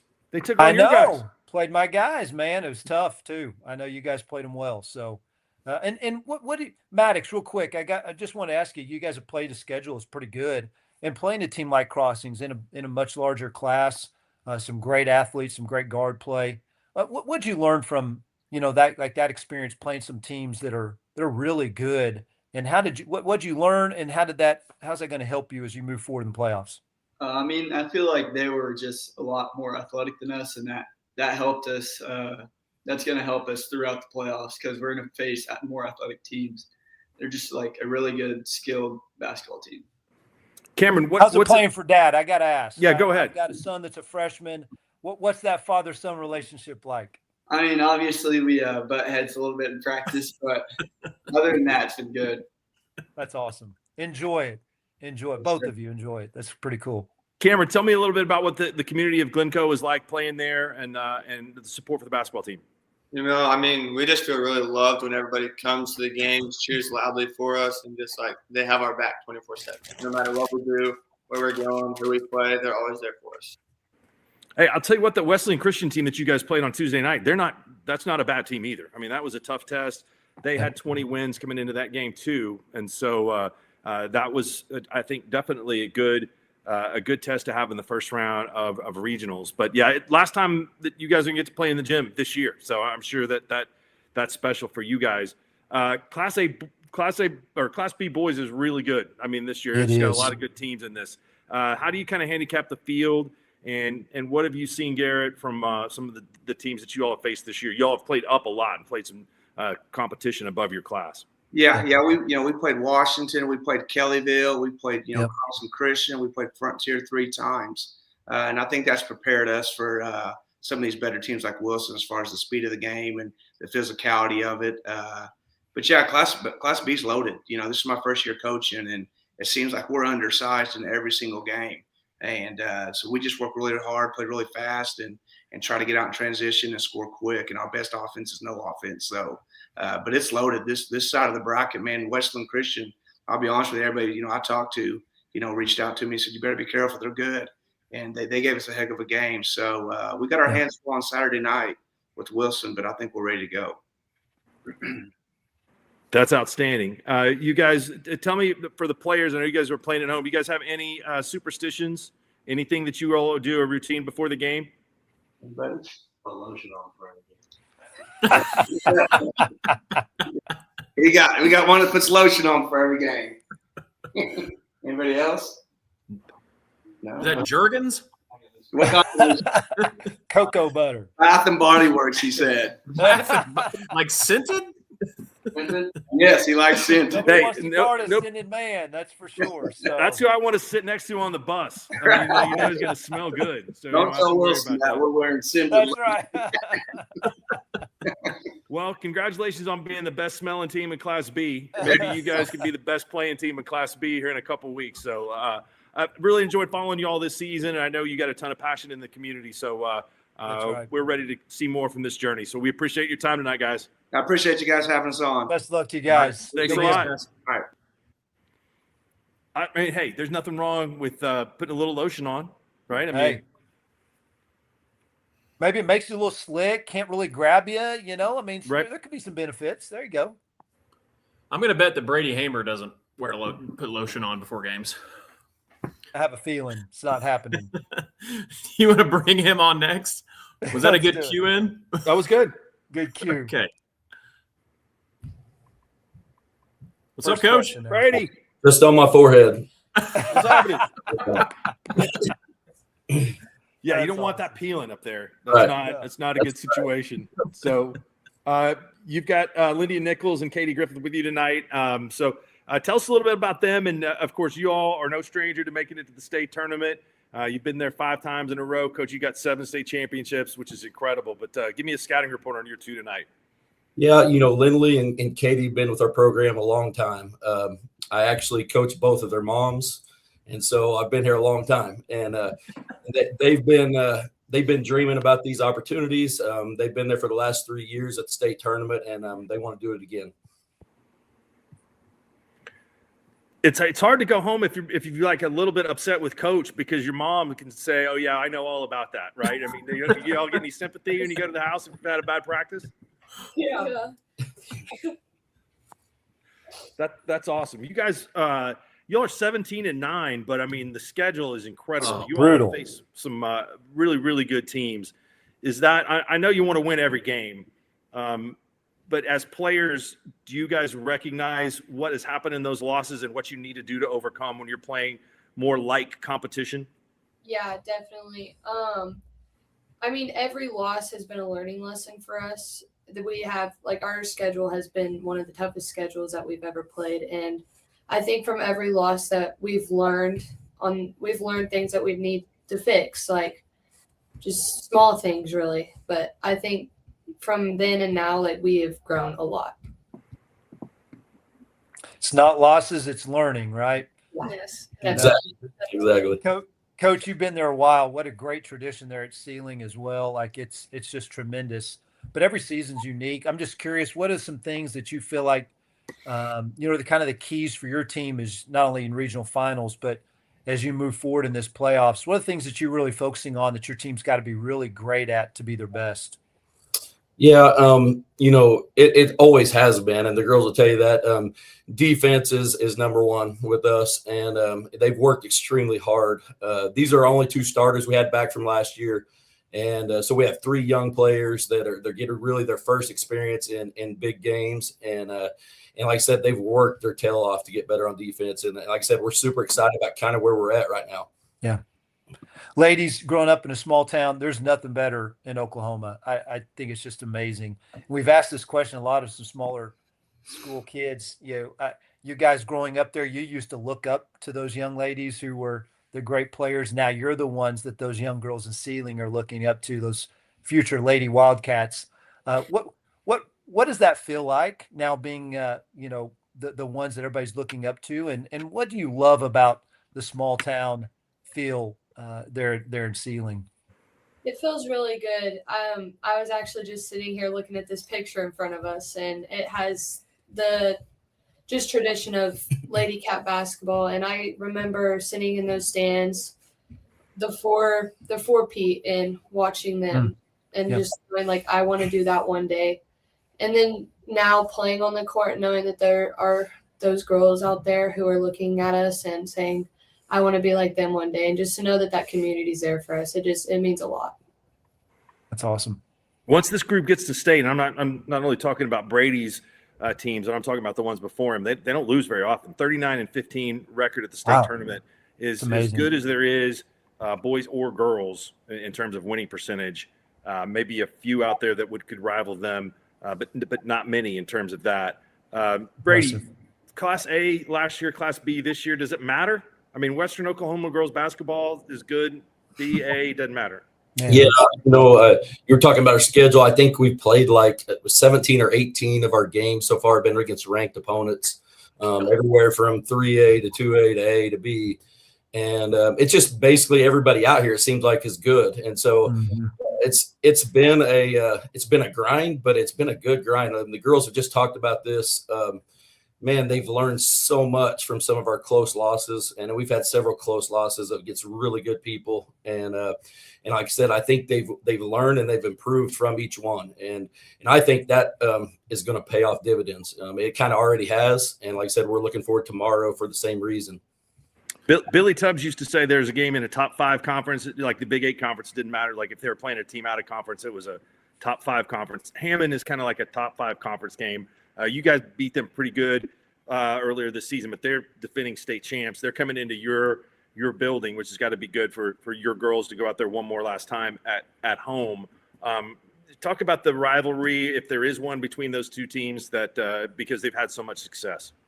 Yeah, we've had really good games against Hammond for probably the last 10 years, and it's been like every single night is intense. And so when you play those games, it makes you ready for the playoffs. It makes you ready for state tournament games. And like I said, they've been there too. You just mentioned they're the defending state champs in Class B. And so those girls have all been there and done that. And our girls have been there, done that. And like I said, we're ready for tomorrow. That's awesome. I wanted to make a comment because we cover you guys' game against Omega, and I talked to Brady before the game, and I feel like you guys are really prepped for the playoff run. I mean, that week before you guys played, you played Surreal to a really close game. You win an overtime game against Cheyenne. You play Omega in a very competitive game. The following week, you're leading majority of the game against Alva, who's another really good girls team. Yep. So I think if you girls, can take that into consideration and realize what you talked about, they're not always, they're lessons and not losses. I think you guys have it can make it a long way for sure. Yep, we're looking forward to it. All right, we'll see you guys. We appreciate it. Good luck tomorrow night in that last game at home for you all this season, and we will see you down the road. Thanks so much for having us on. Best of luck to you guys. I think we're going to change the schedule up a little bit. We're going to go to Vice Side because they have to leave the gym because there's somebody in there trying to clean or something. So, hey, shoot the lights out. I love it. So we're going to Vice Side. You guys ready? Yeah. All right, here we are. Vice Side's ready. You guys ready? Hey, can you hear us? We can hear you. We have to clean the gym. Clean it. Oh, my bad. You guys have got to clean it. That's awesome. Even better. How are you guys doing? We're doing great. Doing Jeff, great. thanks for Thank your you. time, man. You got Mac Johnson and Isaiah Keaton and Eli Harrell with us tonight. Is that right? Yes, sir. Yes, sir. Very, very good. You all are having an incredible season this year. What has been the difference to elevate you guys all the way up to number 2 in the rankings? You know, I think we had a really good summer. That's when it started. This is my first year here. I was at Hennessy with Brady Page for a long time. Finally got him back out here. He's with me. He's been with us second semester as my assistant.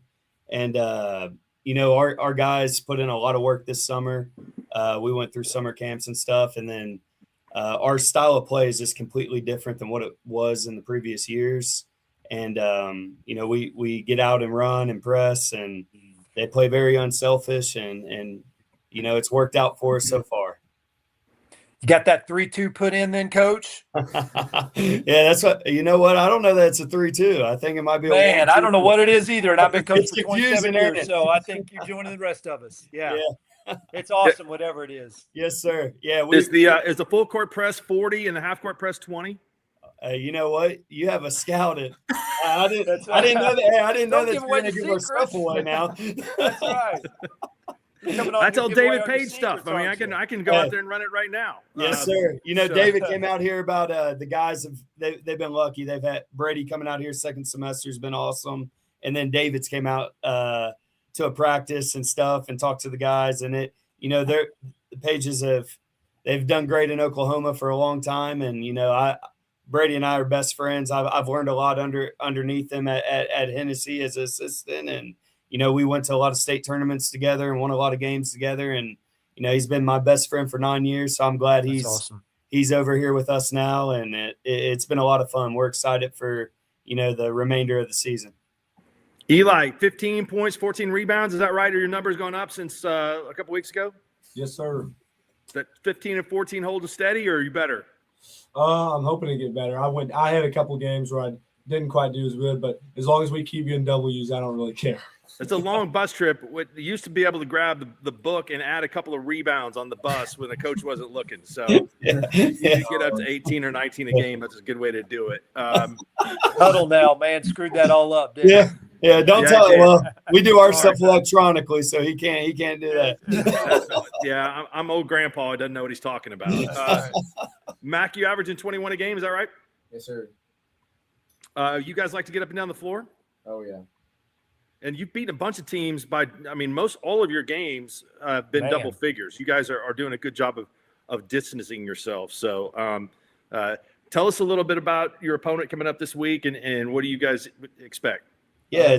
You want to take it? You got it. It's a familiar opponent for us. We played them twice this year. They're a good team. I've ranked them. We talk about rankings a lot, and I've ranked them top 5 all year. I think they're a very talented team. They have a really good post player that's 6'7", and they have guards that can handle the ball well, and they can shoot the ball. So they play incredibly hard. They're a talented team, and for us, like, we played them twice already. We've at half both games we've been up 16, and we were up 19 in the third last game, and they fight back in the second half. They're a really, really talented second half team, and they do it in a lot of their games. They play extremely hard, and they don't shy away, and they don't give up. So we're looking forward to the matchup tomorrow and the opportunity. Our guys haven't had the privilege of going to a state tournament as players yet, and we're 2 games away. So we're focused one game at a time. We're hoping that we go out there tomorrow and do what we're supposed to and have a good night. It's not. I mean, you guys have been to 7 state tournaments. Haven't been since 2020. Yes, sir. And so you guys are going to play Lady tomorrow night at home. That's the kind of point in time where the crowd and the community gets really excited. So it's got to be cool, I would think, for you guys to have everybody in Visai fired up, and really that's the biggest talk of what's going on in town is what you guys are getting ready to do. Oh, yes, sir. And Leedy's 15 miles down. It's going to be crowded in here. Yep. So it's gonna be a packed house, and we're super excited. We're excited for the opportunity. I know the guys, they put in a lot of work all year, and we talk about like our record, and we've had a great record and stuff, but none of that matters. And we're trying to really focus. It's just one game at a time. And, we're excited to get out there and compete, though. You guys, fellas, I wanted to ask you a quick Go ahead, question. I had seen that you guys hadn't made the state tournament in a few years, and I don't think any of your players said was 2020, so none of you guys have experienced that. And it is a special time of the year, but at the same time, you have to keep it normal and keep a routine. So, fellas, I'm just asking, what do you feel like you have to do to keep things in perspective, to keep the things in perspective, and not get too excited, even though it's a special time of the year?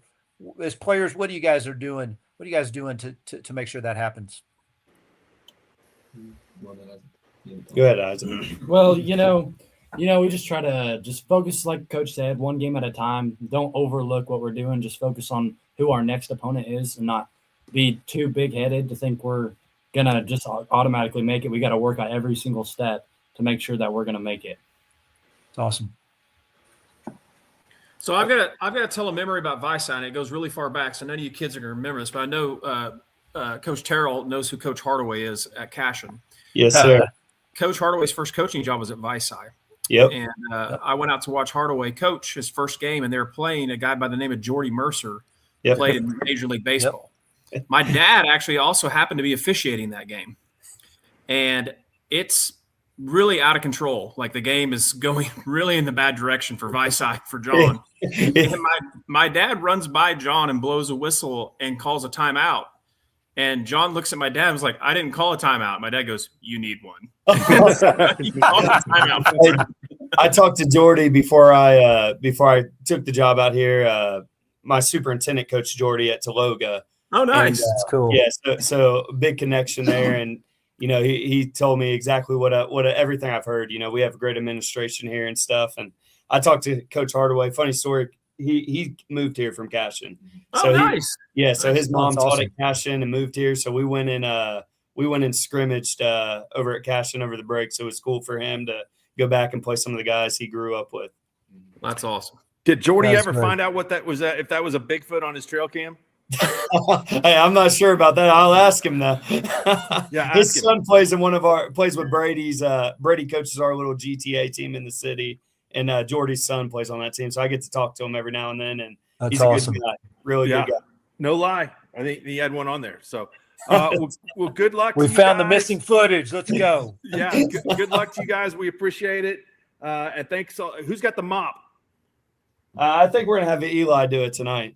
All right, double. Yeah, Let's he's go. cleaning up Gotta the clean glass, that and glass, he's cleaning up the gym. So, Yes, sir. perfect way to do it. Thank you guys so much. You guys, good luck. See you guys. Hey, I got to let the cat in. Sorry. Yeah. Give me 1 second before we talk to Martin. Good. Yeah. All right. We got, just to give everybody kind of a breakdown here, if out there watching, we have coming up next, we have Varnum girls, who will then be followed by Varnum boys. Then we will have Calumet boys, followed by Calumet girls. We'll have Quinton girls, Dover boys, DCLA boys, and we'll finish up with the Omega Lady Raiders and Kevin Llewellyn. So it looks like we have Varnum girls ready. Do you want to bring them in? Let's do it. Coach Hadley. Hey, guys. How are y'all? Doing good. Coach. Great to see you, Coach Hadley. Good to see you guys. Thanks for having us on. All right, we got Liv Lena, and we've got Michaela Louie and Raylan G. Is that right? That is correct. Awesome. You guys are 22-4, knocked off Union City, and you got Crowder coming up next. You guys had a little bit of a nail biter with the Union City. Yeah, they just kind of just matchup wise with them. They do a good job matching up with us. They've got 3 athletic guards that can guard our guards and kind of make things tough on them. They've got some size in the post that does a pretty good job on our post, and so just matchup wise, they've presented some problems for us. The first time we played them, we didn't play particularly well, and we had a piece or two missing that night. But thankfully, last Tuesday night, this past Tuesday, we were able to take care of business and take the next step. Coach, I got to ask you. Hey, first of all, it's great to see you, John. Great to see you, Coach. Sure miss seeing you around, buddy. Absolutely, you too. Best, but so cool and we've got a few coaches actually we're going to speak to tonight that coach both the boys and the girls team. First of all, for you, Coach, like, what are the differences? Are there any differences in I know there's differences in coaching boys versus girls, but just in terms of your strategy and preparation and how you go about coaching both of them. And then, ladies, I have to ask you guys, so two-parter here, okay, if you can remember this. Both the boys and girls have the same record. Do we got something, or is there any bets going on with who's going to have the better record at the end of the year? I'm just wondering, or if you guys tie, that'd be awesome. You guys both go undefeated the rest of the way, win state championship, be awesome. But is there any bets going on with the boys team? So two-parter there, one for each of you. Well, for me, I've been doing this. I think I'm in my 14th year of coaching both groups. Yep. Obviously, strategies vary and, game plans vary and things like that. But in a lot of ways, I coach them the same in a lot of ways. We do a lot of the same skill work and, have the same level of expectation, certainly, within our programs. And I expect them, to show up and work hard, boys and girls, and just the accountability part of that and just the willingness to work. That's kind of our standard. And these girls and guys do a great job living up to that. Sure do. You all have ladies, I want to know, any bets going on? Go ahead. I think it honestly just happened on accident. Like, we don't have any beef with the boys. But we support each other on the same level. Yeah. They are very supportive of each other. I'm proud of that because you do see some schools, you do see some competition, or at least sense some of that between the two. And now we're here for each other. We all wear same colors and have the same school on our jerseys, and obviously the same coaching staff too. So I'd probably be mad at the other one if I found out there was between them. But no, I'm really proud of the way they support each other and want each other to succeed. Well, and your community is unbelievable in terms of how they support you guys as well. And I just think that's so cool. And I mean, why wouldn't they? Both teams have been incredible for many years. And so congratulations to you guys. Thank you.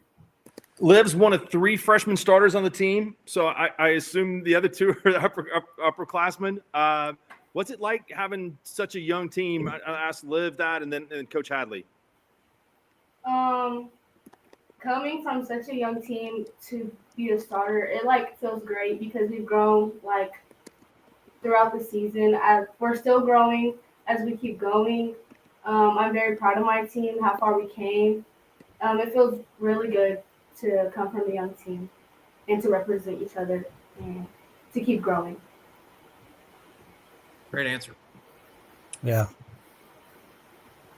And from my perspective, it's this freshman group is we start 3 of them, and there's more on that play off the bench. They're a group that we've kind of seen coming for several years that are very dominant in junior high, very dominant in elementary, and things like that. And then to have them added into our high school team now. And if you've seen us and know which ones they are, there a lot of them are the post girls, the bigger, the big strong girls. They don't look like freshmen, most of them.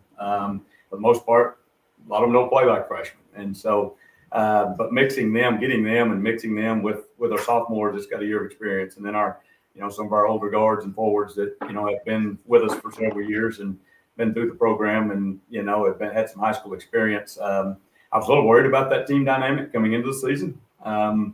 How that would be received and how they would embrace each other. But man, they've done a great job just embracing each other and growing together, as Liv mentioned, and just being great teammates and support of each other and just being there for the common goal, for our team to succeed.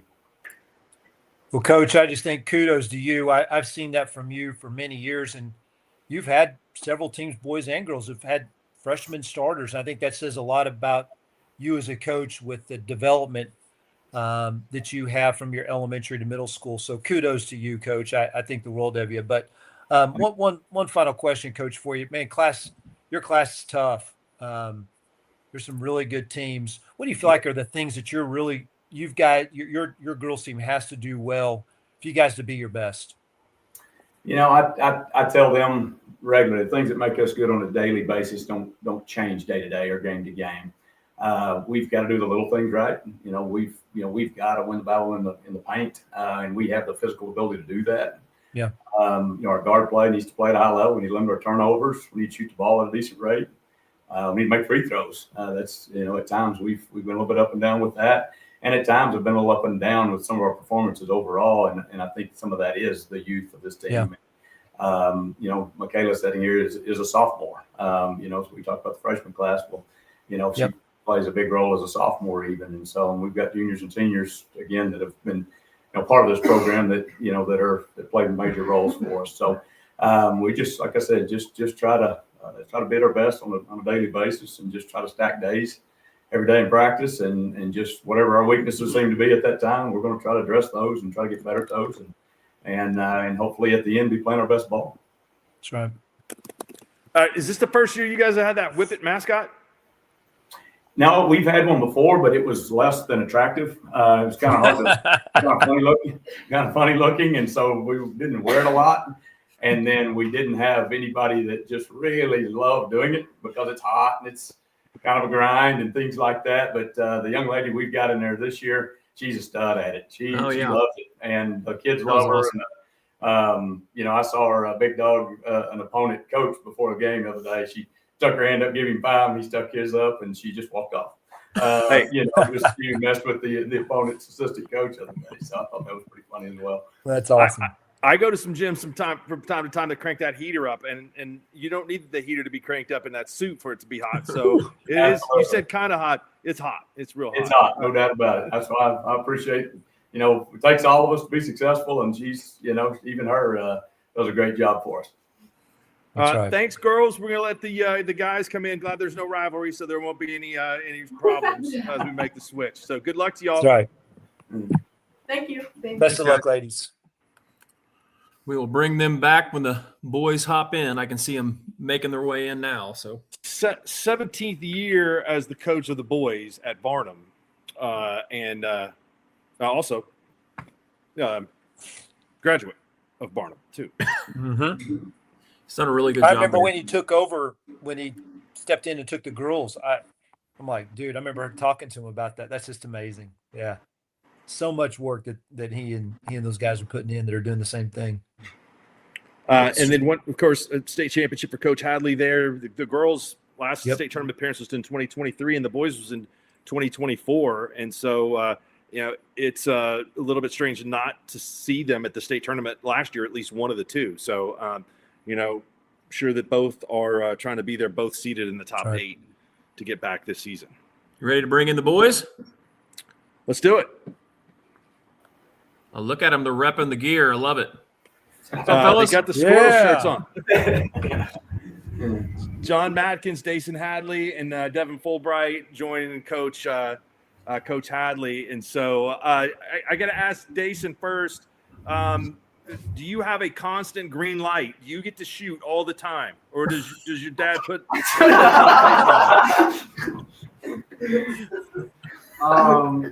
No, I don't think so. I try and find the best shot that I can possibly find, create for my teammates. Does he have the green light? He's a pretty good shooter. It's one of those players that whenever it comes out of his hand, it looks like it's going in. Pretty much all the time. So I do tell him, if he does take a tough one or a bad one, we've got to make a better decision there. I mean, we do definitely try to redirect that, but no, he's a kid that he went 6 of 8 Tuesday night from 3 in against Union City, and thankfully he's, like I said, having a good year and helping our team be better. Shawn, I saw these guys play at the festival against Deer Creek Lamont. That was a great game. It went into overtime, but they really have a very good combination inside outside with Madkins, and Devin is a guy that does a lot of different things. He had some big threes in that game too. So this is a team that I think is good at all levels. Totally agree. And your class is wide open, I feel like, Coach. And Dason, it's good to see you again. I don't know if you remember me, but it's great to see you again, buddy. Knew you were going to be this kind of player from a young age, man. So it's cool to see you guys. Coach, what the class is just wide open. What do you feel like, for the boys team, what are the advantages that you feel like maybe that your team has, or what's some of the unique things about this boys team, maybe compared to some other teams in your class? Just curious. Well, this guy sitting there, John Mackins, he's a tremendous weapon. Yep. I've seen other kids or other teams, have some size and things like that, but the skill and physicality he's able to play with kind of separates him a little bit from some of our opponents. So we try to utilize him as a weapon, obviously on both ends. He had 23 points, 20 rebounds in the district championship game, which was not was not a major blowout. We had to play, the majority of that game, and so he's capable of big numbers like that. And teams do put a lot of emphasis on stopping him and defending him, which makes it easier for other people, whether they're doubling the post or, really packing it in to minimize his catches and his opportunities. So it makes it easier for my guards. And I think you're asking about, some of the dynamics we have. I think we've got a little of everything. I think we've got a little athleticism. I think we've got a little size. I think we've got good guard play. I think we've got good interior play. And, we just, like I said, just need to try to peek it all out right here at the end and try to be playing our best ball down the stretch. Hey, fellas, it's been a year since you guys made the state tournament. What do you guys feel like are the keys kind of for you guys as you look at trying to make the state tournament again? You had a year off, which is kind of unusual in the recent years of Varnum basketball. What are some keys for you guys? And then if somebody wants to answer, we asked the girls, you guys got the same record. Is there some kind of bet going on, something going on with who's going to have the best record at the end of the year? What's going on there? I feel like playing as a team, we need to do that. I feel like if we play as a team, we're going to be a tough out. And the thing with the girls, we want to be better than them. At the end of the day, we want to make it as far as we can, but we root for them. We have student sections for them. We get hyped for things, and we love it. It's great energy. That's awesome. Great answer. What are you guys missing out on tonight in Varnum that you are joining us for? We're actually hosting a regional, and so as we come over here to prepare for this or to get everything set up, there was a regional consolation loser bracket game going on in our gym, where we just set this up in the gym. So like Canute did and Lady did and OK did, and some of them, but we'd have done the same thing, but we weren't able to, so we had to come over to my administration office to set this deal up. You guys get an A for technology, though. I mean, there's been no glitches. No. I mean, Been click, seamless transformation from girls to the boys. So job well done. And plus over the top for the Skordle shooting shirts too. Well, they're a Skordle school, so they get they're in the network. They just kind of all works out really well for them. You get swag. I'm in the network too. I got plenty of gear. I need to go put some on. So, hey, thank you guys for your time. We look forward to seeing y'all soon. Man, best of luck to you guys. Thanks for having us on. Guys. You bet. All right, we're gonna go from Seminole County to Blaine County. Is Calumet Blaine County, or is it? No, it's not in Kingfisher County. It's south of Kingfisher County. What county is that? They'll be able to tell us. Just need a weatherman on the Canadian show, county. man. He can tell us. Canadian County. All right, we're going to add the boys. Here we go. What's up? We're definitely in Canadian County. There we go. I can't even say it's late because it's much later in London, where Shawn is. I mean, I have no excuse for that. Hey, it's only 3:15 in the morning. Come on now. It's not that bad. How you doing, Shawn? Man, it's great to see you, Jacob. Yeah, you too. All right, Coach, tell us who you got with you tonight. We got Kingston Arnold, Caleb Thiessen, and Hunter Mayfield.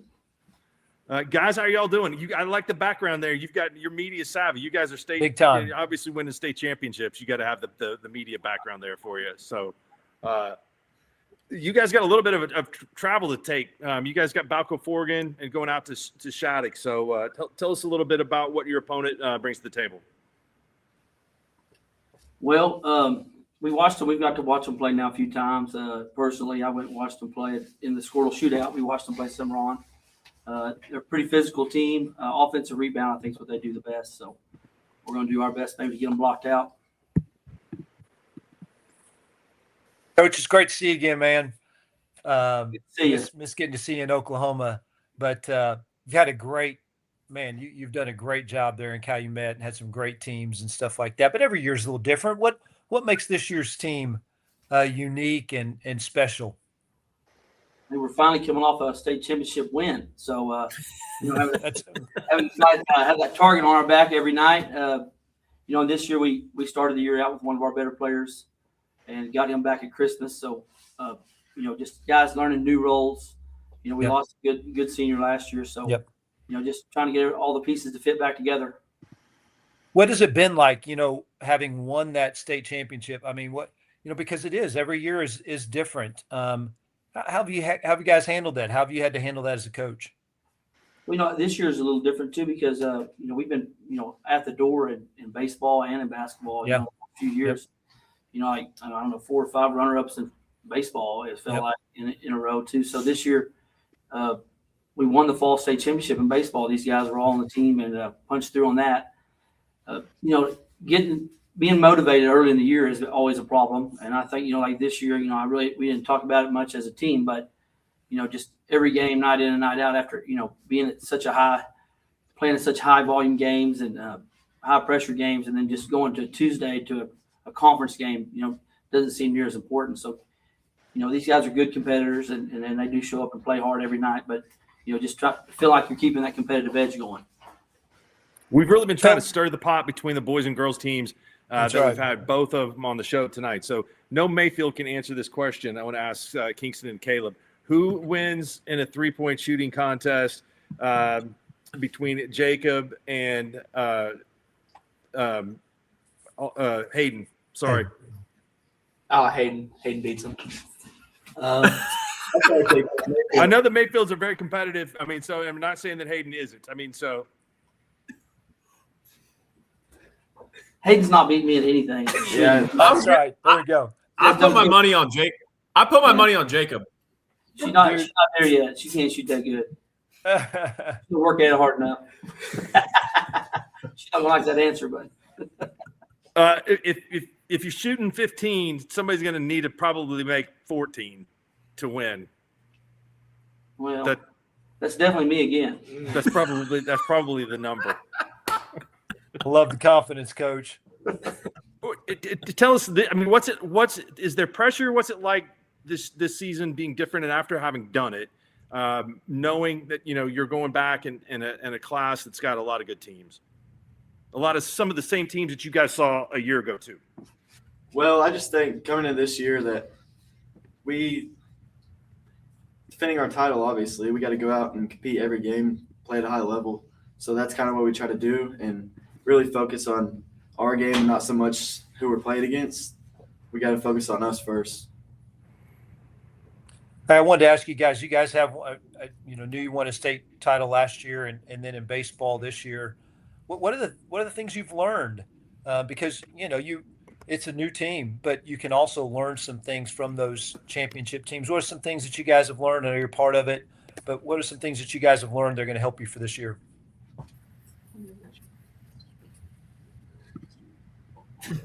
I'll answer. There we go too. You can never get too high or too low. Just a week ago or a week and a half ago, we kind of got whipped up on pretty good, and we're used to be the ones that kind of do that. And good thing is we had a bunch of games after. Okarche, man, they shot the ball unbelievably well. Yep. I've never seen anything like it. But you had to rebound. We went on the road and beat it. Won at Sentinel, and then and avenged one of our earlier losses against Binger, who's a really good team. Yeah, they are. Against them there at Southwestern. So, not getting too high or not getting too low and kind of staying the course. That's a good answer. I like that. Well, good luck to you guys tomorrow. We appreciate y'all joining us tonight, and I'm sure that we will see you all down the road. So looking forward to that too. All right. Hope to see you guys down the road for sure. Yeah. Best of luck to you guys. You guys. See you, Shawn. See you, Jacob. Good to see you. Yeah, I mean, I bet Hunter and Hayden have shot a million shots. I watched him play in high school. He's one of the best high school shooters I've ever seen. Jacob? He was Jacob. Oh, yeah. Oh, my gosh. People don't realize I think they forget how good he was. Yeah. Well, I've told Mark that before, and not only a great shooter and a scorer, but one of the single most competitive people you'll ever be around. I think that's a great point. Great point. Yep. That separated him. Well, we got a good crew with the Calumet girls. You ready to bring them in? Let's do it. All right. What's up, girls? Hi. Yeah. Coach Garrett. Yes, sir. How's it going, man? It's going good. Tell us who you brought with you tonight. I have Hayden Mayfield, Randy Upshigo, and Angie De La Cruz, and a host of others. All right. That's awesome. Hayden, do you have an answer to our question? Who wins 3-point shooting contest with your brother? Competitive, just like her dad. I love it. Don't get that going. Somebody might get hurt.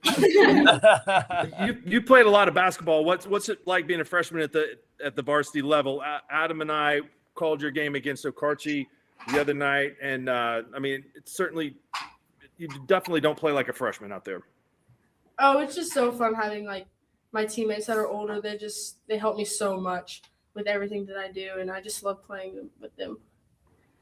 And just the competition is just so much better than what it has been. Randy, you were all over the floor that night. I mean, you're getting after it, loose balls, hustling, all that type of stuff. Is that kind of one of your trademarks? Yeah, I like try to go for everything that's like out there, like just like hustle plays and all that. What's the most steals you've had in a game? Like 6 or 7 steals. Oh my God. Okay, that's pretty good. That's a lot of That's steals. good. No. Angie, tell me a little bit about this team and what makes it special. You guys have turned it around in an incredible way from a year ago in terms of number of wins. I definitely think that our chemistry has a lot to do with it, and all of our success on the court. We honestly built a bond over the last few weeks and months, and it's honestly the best thing ever. 8 wins a year ago, and so now 20 wins. That's amazing. That's awesome. a great season, Shawn. Okay, Coach. Great to see you, Coach Terrell. I think everybody that ever listens to these would love to like that insider information and little things that are about, they're unique about your team. What are some of those cool things about the team for our listeners, and maybe some of those core standards, that you've tried to instill in your team? Well, we definitely have a lot of personality. I love it. We do have a lot of fun, but we had a big turnaround in the program just because of them, and they decided to start learning how to work and learning how to play for each other. That's been a big deal. We look inward a lot at what we're doing and how we're doing it, and when they started doing those things better, the little things and stacking days, then that really turned things around, and we get better every day. That's awesome.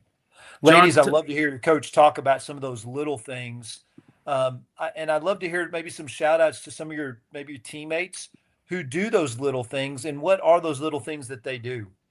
Oh, for sure, Breck Bowers. She does everything little. She goes for every loose ball, every rebound. She's the shortest one on the court, but she'll always get a rebound, and she's the best defensive player I've ever seen. She's always the first one to help you up too, always. For sure. And first one That's to hide awesome. Victor down. You can tell you guys have some really great chemistry there, and those things will carry you during this playoff season. I really believe that those relationships can make a big difference in how much I always told my team, caring is our competitive advantage. And, I think that can be the case for you ladies as you continue on. So ladies, real quick, what are some things you feel like you guys have to do well for your team to play their best at the end of the year? We definitely have to shoot the best.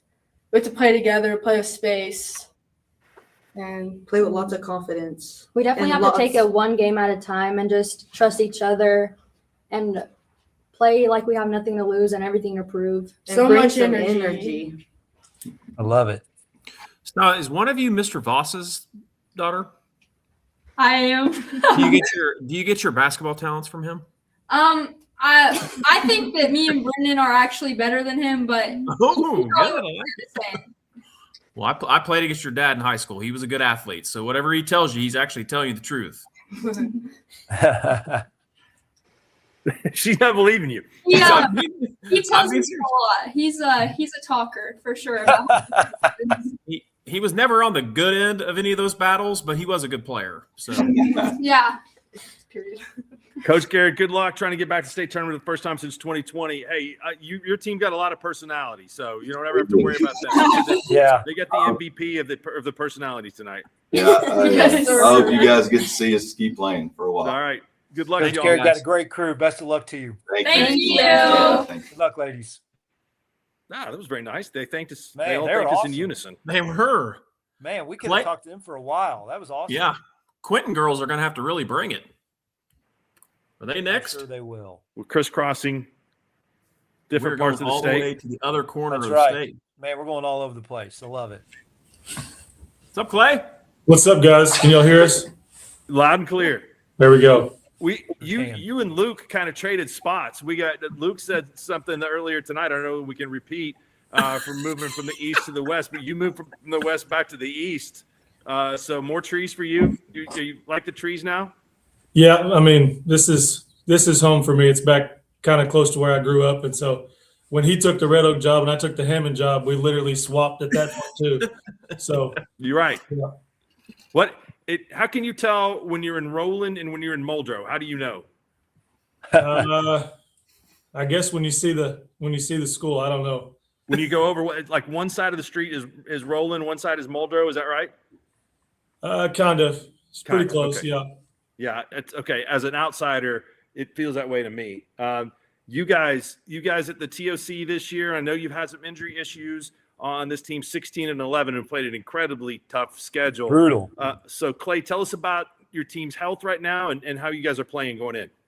Well, I think now we finally got to a point where we're finally getting to click and figure it out a little bit. We lost one of our good ones, 5th game of the year, and then had to figure it out again going into the Arkansas TOC. And then we lose our point guard, I think, 18th game of the year to an ACL as well. And so we had to our girl that was playing the 5 for us early is now playing the point. So and then we've had to kind of adjust, but I think we're playing well at the right time. I think everybody's kind of figured it out and kind of filled their role that we're needing to play right now. So hopefully it continues. But yeah, I'm happy where we're at considering the cards were dealt, but you don't get to pick all the time either. You've got Lexi Purdom, Paisley Powell, Olivia Daniels, and Shaylee Black with y'all tonight. And you say Miley? And Miley Needham. Miley Needham, yeah. Girls, how are y'all? Good. How are you? We're doing great. Sorry for keeping you up so late. We're running a little bit over, but Coach Shenk is in London tonight, and so it's almost 4 a.m. Where he is. So that's right. We can't be tired. Well, tell us a little bit about what you guys. I mean, what your focus is now. That you're kind of regrouping and going into this tournament with obviously a very talented team still left over. What are you expecting from your opponent coming up tomorrow night? We're really just going to have to play our best defensively and slow everything down, make sure we don't get sped up and play our game. We've struggled kind of early with turning the ball over, and we've progressively got better and been able to slow ourselves down and see the right plays and hit the right people. So hopefully just going forward, we can keep getting better. I don't know. It's a good answer. Yeah. Ladies, it's great to see you guys. Thanks a bunch for staying with us here tonight. You guys have had your schedule's been really tough, and it sounds like you guys have faced a lot of adversity as well. But ladies, I wanted to ask you what are some things that you've learned throughout the season, maybe in some of those losses, challenging competition. What are some things that you've learned that are going to really help you as you make this playoff run? I think that no matter what happens, the show doesn't stop. The show keeps going no matter what happens. So just have the next play and regroup and keep going. Great answer. Love it. I would assume not really anybody is going to want to see you guys show up on the other side of the bracket as you guys go into this tournament as being a team that's not a top 8 seed. Does that give you a little bit of advantage of maybe being overlooked some because you played such a tough schedule? I think part of it has to do with our schedule. I think part of it, people know that we're missing 2 of our best ones, but I think a lot of it probably has to do with, if you look back on the team that Quentin has had in the past, there's a lot of new faces on the floor this year. and a lot of girls have really stepped up. Maybe if we don't play such a tough schedule, we're in the top 8. But also, if we don't play such a tough schedule, we may not be battle tested and ready to go come playoff time. So that's the beautiful thing about playoffs. It really doesn't matter what you're ranked. I mean, you just got to play your best ball at the right time and set yourself up for success there at the end. So I we know were kind you of guys talking about some of those Millwood teams of many years ago playing in that city conference, and they come into state tournament and be 9-17 or something like that, Coach. And you're right, it doesn't matter. Who are some kids who maybe stepped up to fill some of those roles of some of those great players that you've had that you lost this year?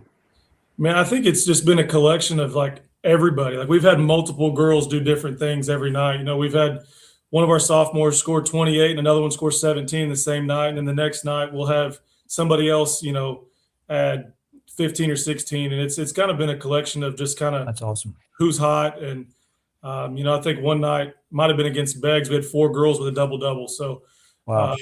We're just continuing to figure it out. Girls are kind of embracing their role and what we're asking for them. And,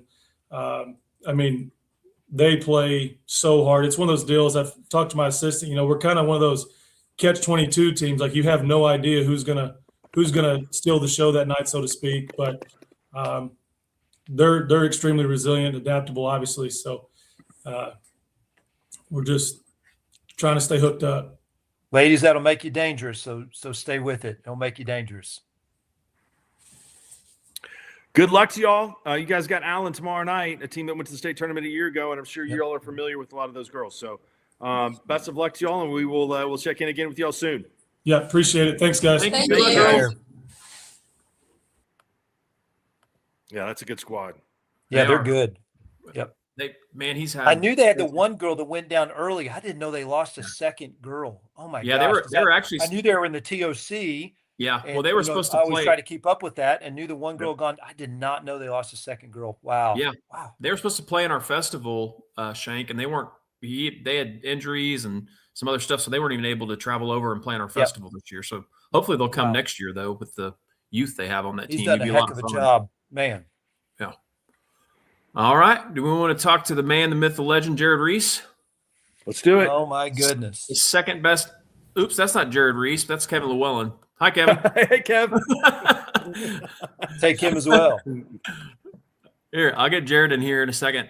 The second best player ever from Blackwell, Jared Reese. Yeah. Reese and I decided that he's number 1. Case and Buck and Dax Compton also with Coach Reese tonight. How's it going, guys? Good. Can you hear us? We got you. Okay. It's good to see you, Coach. Good to hear you, man. Yeah, you too. You guys are, just right back after having an incredible season last year, going 27-3, off to another great start again, Jared. So are you surprised and happy with the way this transition has gone for you coming from Kingfisher to be so good so fast? Yeah, it's been great. Really surprised this year. We lost 4 starters last year. Thought it would be a rebuilding year, and in a way it kind of has been. We just won a lot of games early and then kind of got it rolling, and we're a really young team, but we really like the group that we have. And yeah, it's been great over here at Dover, so I'm excited about it. Coach, I got to ask you, first of all, it's great to see you, buddy. You know how I feel about you. I think you're the best coach in Oklahoma, if not the country. But so fellas, you're lucky to have him there at Dover. And I'm not even trying to blow smoke. So, but Coach, I got to ask you, what's up with the scoring? Holy crap. 6 games or something like that, scoring over 80? You kidding me? What are you doing over there? Remember Ken Jones? You guys remember Ken Jones? The That possum. little stall game, like choke the chicken or something. What, you're not doing that no more? Not holding it? The shot clock doesn't come in until it doesn't even come in for you guys next year. So what's the deal scoring over 80 so much? Yeah, we are a lot more athletic this year. And we probably are not as good at holding it as we've been in the past. So we just try to shoot it before we turn it over, and we're pretty good at that. We have some explosive guards, and that's awesome. yeah, we're playing a lot faster. Defense is still good. Giving up a few more points this year than last year, but I think it's just because of the number of possessions. So yeah, fellas, I got to ask you. You did lose some starters from last year and had a great team. What are some of the roles maybe that you guys have had to fill, to make this team another great team and a team that's got a chance to win a gold ball? Yeah, Kaysen was the only one that we had. Kaysen, I guess, and Brennan a little bit had started last year. So Kaysen had some experience. The rest of the guys were mostly freshmen last year and just kind of waiting their turn. So they got to practice against some really good players and kind of see what it took to win and just get better each year or throughout the year. And so, yeah, we've improved throughout the season. We won some games early that we thought were maybe toss-ups, and then once we did that, it gave us some confidence. And once you kind of get that rolling with some younger guys, it really helps. Yeah. You Kaysen guys and Dax. Oh, I'm sorry. Go ahead. Go ahead, Sean. Mark. No, Kaysen and Dax, I just wanted to ask you, what are some things you learned from those guys from last year? And then how's your team different this year compared to the great Dover team last year? We scored the ball more, and it's a good answer. As long as you score more than the other team you're playing, that's good. good. It's good in here. What'd you learn from those guys last year, fellas? Being a leader, like from Lucas, and Jonas, like being aggressive. That's awesome. You all played Cimarron to begin the season. Do y'all remember, like 8 years ago? Do you remember that game? Yes, it was the first game of the year, which for us was like November 4th or 3rd. So it's been a long time ago. So, but yes, we do remember that. We kind of watched some of that film back the last couple of days, and it's amazing how we really don't do any of the same stuff we were doing back then. We threw a lot of stuff away, and probably you could say the same about them. So it's almost like completely different teams that are going to be playing tomorrow. I got one for the players. What's a good shot in your offense? Coach Reese's teams have some of the best shot discipline I've ever seen at Kingfisher. Only guys that can make a basket got to shoot. So do you guys ever get in trouble for taking bad shots? As long as it's inside out, Inside where? Inside out. Inside out. I like it. I love it. Right. Great answer. Knows your stuff. You're asking the wrong guys. Saturday that don't do it that way. A lot. These guys get to take some of those bad shots. If you ask the other guys, they would have a different answer. So. I would never have played for Reese. I'd have been a wrestler instead of a basketball player. It would run me out of the gym. It wouldn't have been funny. Coach Shenk is right. Jared, you are incredible. I've done an unbelievable job. So well, and I want to shout out Coach Combs and Coach Green too. He's got phenomenal assistants. I know he would do the same thing, but best staff, great guys, great coaches. Thank you, guys. All right, good luck to y'all. Thanks for staying up late with us. Thank you. See you. It's good to see you, buddy. The Dover Longhorns taking on the Cimarron Trailblazers. Cimarron. Yep. So Dover ranked number 1 with a bunch of first place votes.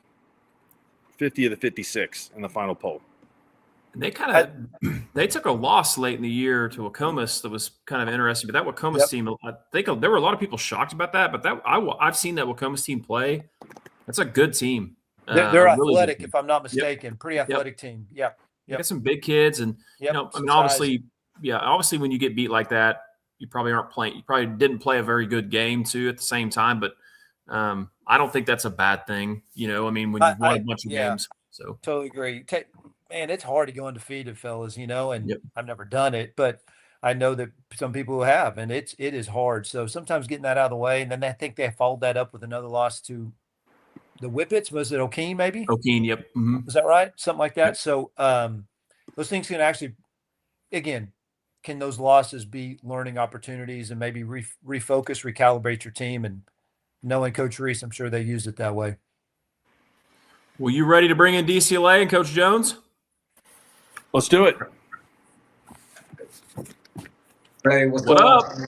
Two spots behind Dover in the final ranking. The DCLA Eagles joining us tonight, and so Shawn, you should have seen that game at the Skordle Festival. I was telling Cole this. They need a 3 at the end of the game to get it into overtime, it looked like they had 6 guys set a screen for the shooter. I've never seen it. I mean, they were coming from everywhere. Bang, shot, good. We go to overtime. So Oh, that's awesome. it was an incredible play. I want to see that on a whiteboard sometime, Cole. Yeah, draw that up. I can draw it up for you. Yeah. Yeah, he said he's got 1 million of them. So Bryce Bledsoe, Logan Sutherland, Dawson Scott with us. Of course, Bryce, you're kind of the talk of the state after getting close to hanging 150 earlier this season. Yep. What was that? Was that as hot as you've ever been in the practice gym, the driveway, barn, whatever? I'd say, yeah, probably. Just throwing stuff up and they were going in. So, Shawn, all my moments were in the driveway when I was on fire. It never happened in a game. I don't know. Maybe it's because there's no competition. But hey, all my great moments were in games. It's just they were in the 80s and 90s. There's no video evidence to disprove all the great things that I did, right? Come on, Mark. I hate it that it's that way. I definitely hate it. You guys, Cole, you guys were really good. Made it to state last year. There's a bunch of teams that have a chance to go back to state again this year in this class, and so everybody knows what the score is. What is, and you lost some players off the team a year ago. So what is it like going back this year with this group, trying to climb that mountain? Yeah, we feel pretty good about it. Like every other coach has said, we got to take one game at a time. We lost Bryce's older brother, Braden, and he was a big part of our team last year. But I've seen a lot of our guys step up faster, stronger. Every time I walk in the gym, one of those guys are in the gym. So, hard work hopefully is going to pay off. Coach Jones, I gotta make a comment real quick before Shawn brings something up. So you guys played in our festival the other night, and you had to deal with some adversity in that game with Bryce. Everybody knows what he brings to the table, and I could not tell you how impressed I was with the rest of the team and how well they played against a really good team. You gave yourself opportunity to still win that game, and I think that's something for you guys down the road if you ever do get yourself into situations where he may get in foul trouble or somebody else gets in foul trouble. I think that's just going to be a better opportunity for you guys in the future. Yeah. It was unfortunate with Bryce fouling out, but like I said, I got 7 other guys that can really play. So, did it shock me? Not really, because I see these guys in the gym every day. I see them at practice. I'm pretty blessed to be here. I got a lot of talent on this team. That's awesome, Coach. Hey, my question for you is: your class is going to be a lot of fun when we get to the state tournament. I think it's, I think it's wide open. I know that majority of the first place votes are really with 2 teams, really 1 team. But even Dover lost a lot of players from last year. For you, Coach, as you go into the postseason, because I think it's really wide open. How do you adjust practice and your preparation time? Do you look at a lot of things kind of into game situations? Do you focus a lot on the shooting aspect? Like, is it possessions are usually at this time of the year, it's more of a possession game. The game slows down. Like, have you changed your focus any in the playoff preparation and practices during this time of the year? I'm just curious.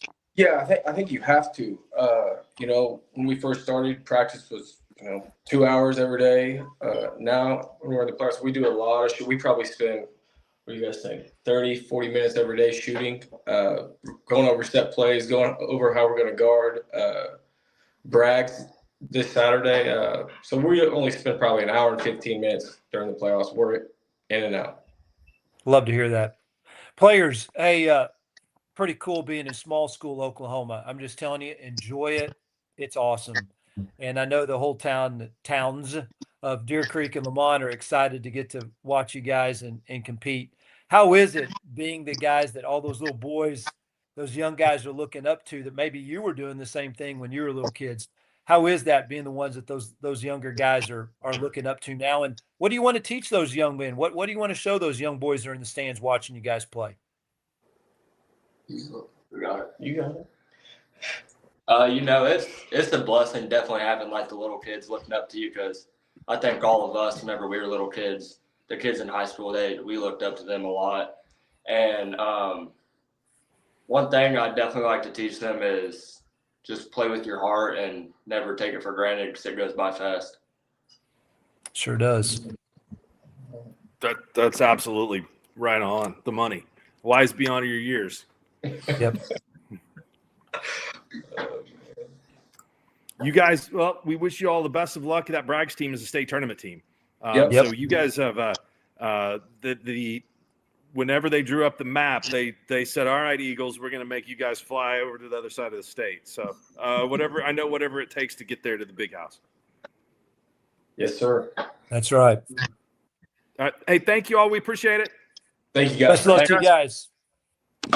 So DCLA made it to the state tournament last year for the first time since the late Been a while. 70s. You know who the studs were on that team? Hobbs. Oh, no. I know Richard Beck coached them. Reese. Jared Reese's dad and uncle. Oh, Really? that is right. Yeah. True story. Yep. Were they a co-op school at that time? I'm assuming they were. That's correct. Yes. Okay. Were they, or was it just? Yeah, I think you're right. No, it was Deer Creek, Lamont. Was it? Okay. Yeah, Deer Oh, Creek yeah. is Deer Creek about 10 miles west of Blackwell. It's a little further than that. Oh, yeah. 15 miles west, Lamont. Come on. I was a Helena Goldtree before it was Timberlake guy. I'm a Ringwood. Come on. I know all that stuff now. Exactly. Cole has done a really good job there. He really has. good job. You know, They have not been very good. I'm just telling you. Like No. Yep. I So mean, what especially he's for done somebody last that year's just been turned amazing. 20. Yeah. You know, he's as a young coach. he's older than 20. And he got They the never let degree. it Come on, man. facts get in the way of a good story. No, he's done a great job. You know, they definitely have some talented kids, but man, those kids play really hard for him. That was kind of the point I was trying to make. You know, they were dealt with some serious adversity the other night in that Skordle festival, and Cole's right. He's got a lot of other guys on his team that can play, and they proved it. It was really impressive. Well, and when you've got a dude that can score like Bryce did, I mean, I heard about that all the way up here in New York. Like, Yeah. when Yeah. you got a kid that can score like that, most nights he's going to be the best player on the floor. Yep. And man, come playoff time when you need a bucket, you never know. That's a great weapon to have. That technical Mark, too. I can't imagine what Gottlieb would have said about that technical. I mean, it was yeah, I know that was a little Not wild. Man, safe I for cannot. the airwaves. Well, we had Deer Creek Lamont on, and we didn't even bring up Cat Steakhouse, Mark. That's a shame. well, and we have now. And I saw Chad Maggie at the game at the Skordle Festival, so he was there, and he was taking time out of being in the kitchen to go watch the team play, and he's definitely one of the big supporters. I'm sure he'll be in the stands all the way as this team That's cool. fights to play. So and yeah, there's no better place to eat than Cats. Well, there actually is one place that may rival that, and that is the Mess at Lomega, and so that's a great transition. So we're going to bring Lomega in if I can get this to work, because a minute ago I brought Kevin in as Jared Reese. So We don't want that. Oh man, Lomega. Hey, it's good to see you, Kevin. Good to see you guys. Kevin Llewellyn, Hadley Ott, and Jenny Pennerin joining us, staying up late. You guys are the final one tonight, so we appreciate you all hanging out with us. Girls, it seemed like yesterday you all were freshmen out there playing. That we are doing your games. What's it like to finally? This is it. I mean, this is the last run. If I'm being honest, I still feel like I'm a freshman sometimes. Like it's not. It hasn't really hit me. Even like senior night or Tuesday, it was our last ever home game. It's really not like hitting me. We're just kind of focused on basketball, not really thinking about it too much. Jenny, Coach, great to see you again, man. Shawn, how are you? Doing awesome. Hey, man, incredible run. You guys have been obviously really good for many years. What a tradition there. Coach, how do you keep your kids grounded and just focused on this year? And, you know, that each year is a new year and a new journey and a new story. I'm just curious on what do you do? Because it is hard to replicate the kind of success that you've had year in and year out. This year's been really easy, you know, the way it ended last year. Yeah, that's true. I've reminded them of that a few times, maybe That's true. throughout the year. And this group, I haven't had to remind too much. I mean, that left a really, really bad taste in our mouth last year. Not to make excuses for them, because they definitely won't make excuses for themselves. But out of our 7 or 8 that played last year, we only had 1 that was healthy, you know, at the end of the year. We were banged up as bad as any team I've ever had. But they still went out and they competed, one game away, one game short. Yep. And that's kind of fueled us for this time. I got a question for the girls again too. What has it been? If somebody asked you, there's a stranger and said, "I heard about this Lomega basketball." What would you say describes everything from the town to the mess and everything? I mean, how would you describe it? So I'll just speak for myself. I moved here in 4th grade, and I vividly remember my first Lomega basketball game. And here it's just all about tradition. You know, we sit in the student section, we watch the games, you know, from the time we're really little, and we want to be those girls. That's something we always look forward to. So now being on the team, and we know that people are looking up to us now. So I think it's just really a tradition, and people want to continue that tradition here at Lomega. That's awesome. That's been a theme tonight from some of the really successful schools, is that's it means more when you've been there in the 4th grade, in the 3rd grade, and all that. That's right. I think You don't want to be the one that's not any good. You don't want to be the class that comes through that's not any good. I mean, it's truly a real thing. Mm-hmm. I mean, you hear elementary kids and elementary parents talk about it. Well, Coach, I think it's such a tribute to you, and there's been other great coaches even before you, but of how such a small area has just continued to produce great players. It's a tribute to you as a coach, but also, ladies, a tribute to you as players that, you know, I'm just being honest. A lot of times players will rest on the laurels of those before them. And obviously you guys have put in the work. But I'd love to know just what are some things maybe you've learned from some of those other, you guys are now seniors, I believe. What are some things you've learned from some of those other great players or great teams of the past? Have you got to talk to some of those former players, things like that? Anything that you've learned? Just knowing how we have to keep our attitude, which really affects our game if it's not like good. Just being there for each other, encouraging one another, just being there for one another really helps us. Awesome. And hustling every play. That's important. You can't get caught not hustling. Kevin, how was your Valentine's Day? What? How was your Valentine's Day? I saw the picture of you posted online. Oh my gosh. My wife. You looked exactly like I looked on Valentine's Day. Yeah, it was outstanding. I tore out fence all morning. I get a phone call. My wife wants to, go get a Starbucks, and nearest Starbucks 40 miles from her house. So we drive to get a Starbucks, and then she takes that picture of me coming back. It was great. That's awesome. Love spending time with my wife, though. I got to throw that out there. Wouldn't want to do anything else. That's a romantic gesture in my book, driving 30 miles for a coffee. That's right. I think that's right. You that should go in the state program, the state championship program. And I have connections there, so I know that we can make that happen. And your birthday's coming up too, right? Sunday. I'm getting old. old. You got a lot to celebrate in this short period of time. Yep. Break down your class for us this year. This is really interesting to me because I was doing a little research on the division between B1 and B2. So if you look at the boys side of B1 and B2, there are very few teams. I think there are only 3 teams in B2 that have won state championships. They're all in B1. But if you look at the girls' side, got a bunch. It's a bunch. It's Lomega, and there's 16. I mean, and so being a small Class B school has never kept you guys from competing. So what's the split do for you all this year? And has that made any kind of difference? I guess we'll find out now in the next couple of weeks.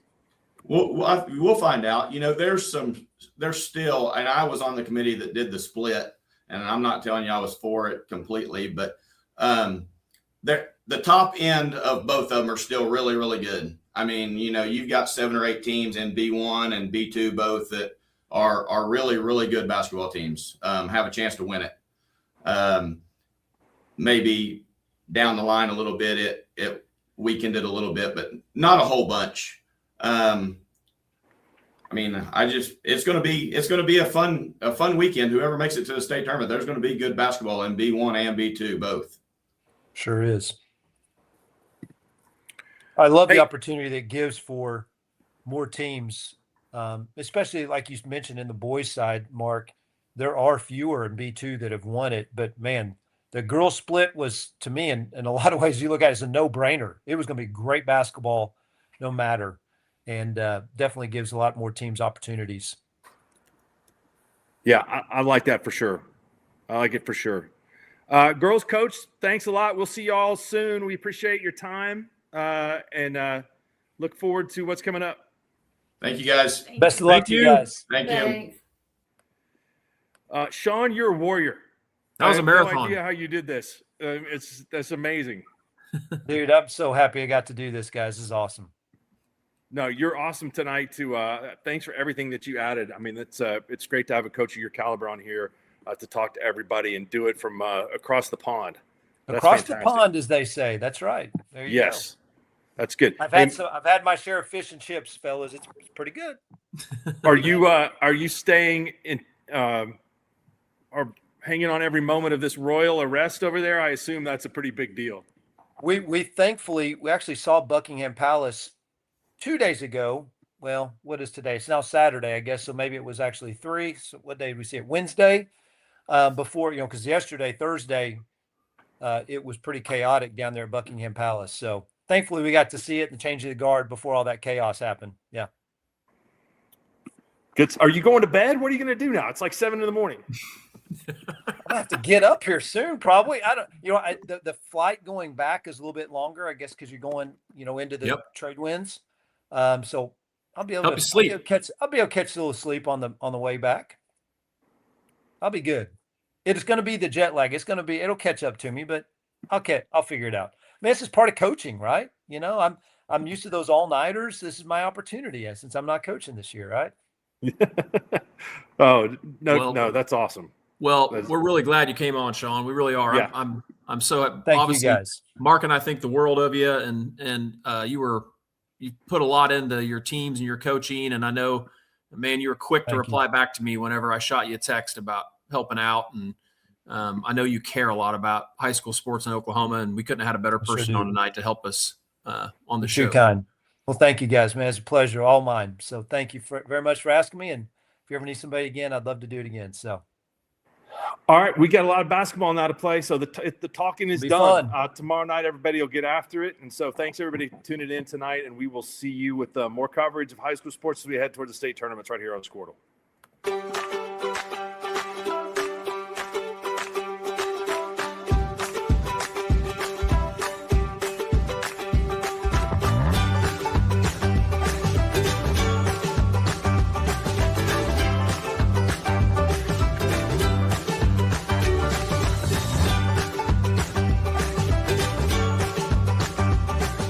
Stream like the pros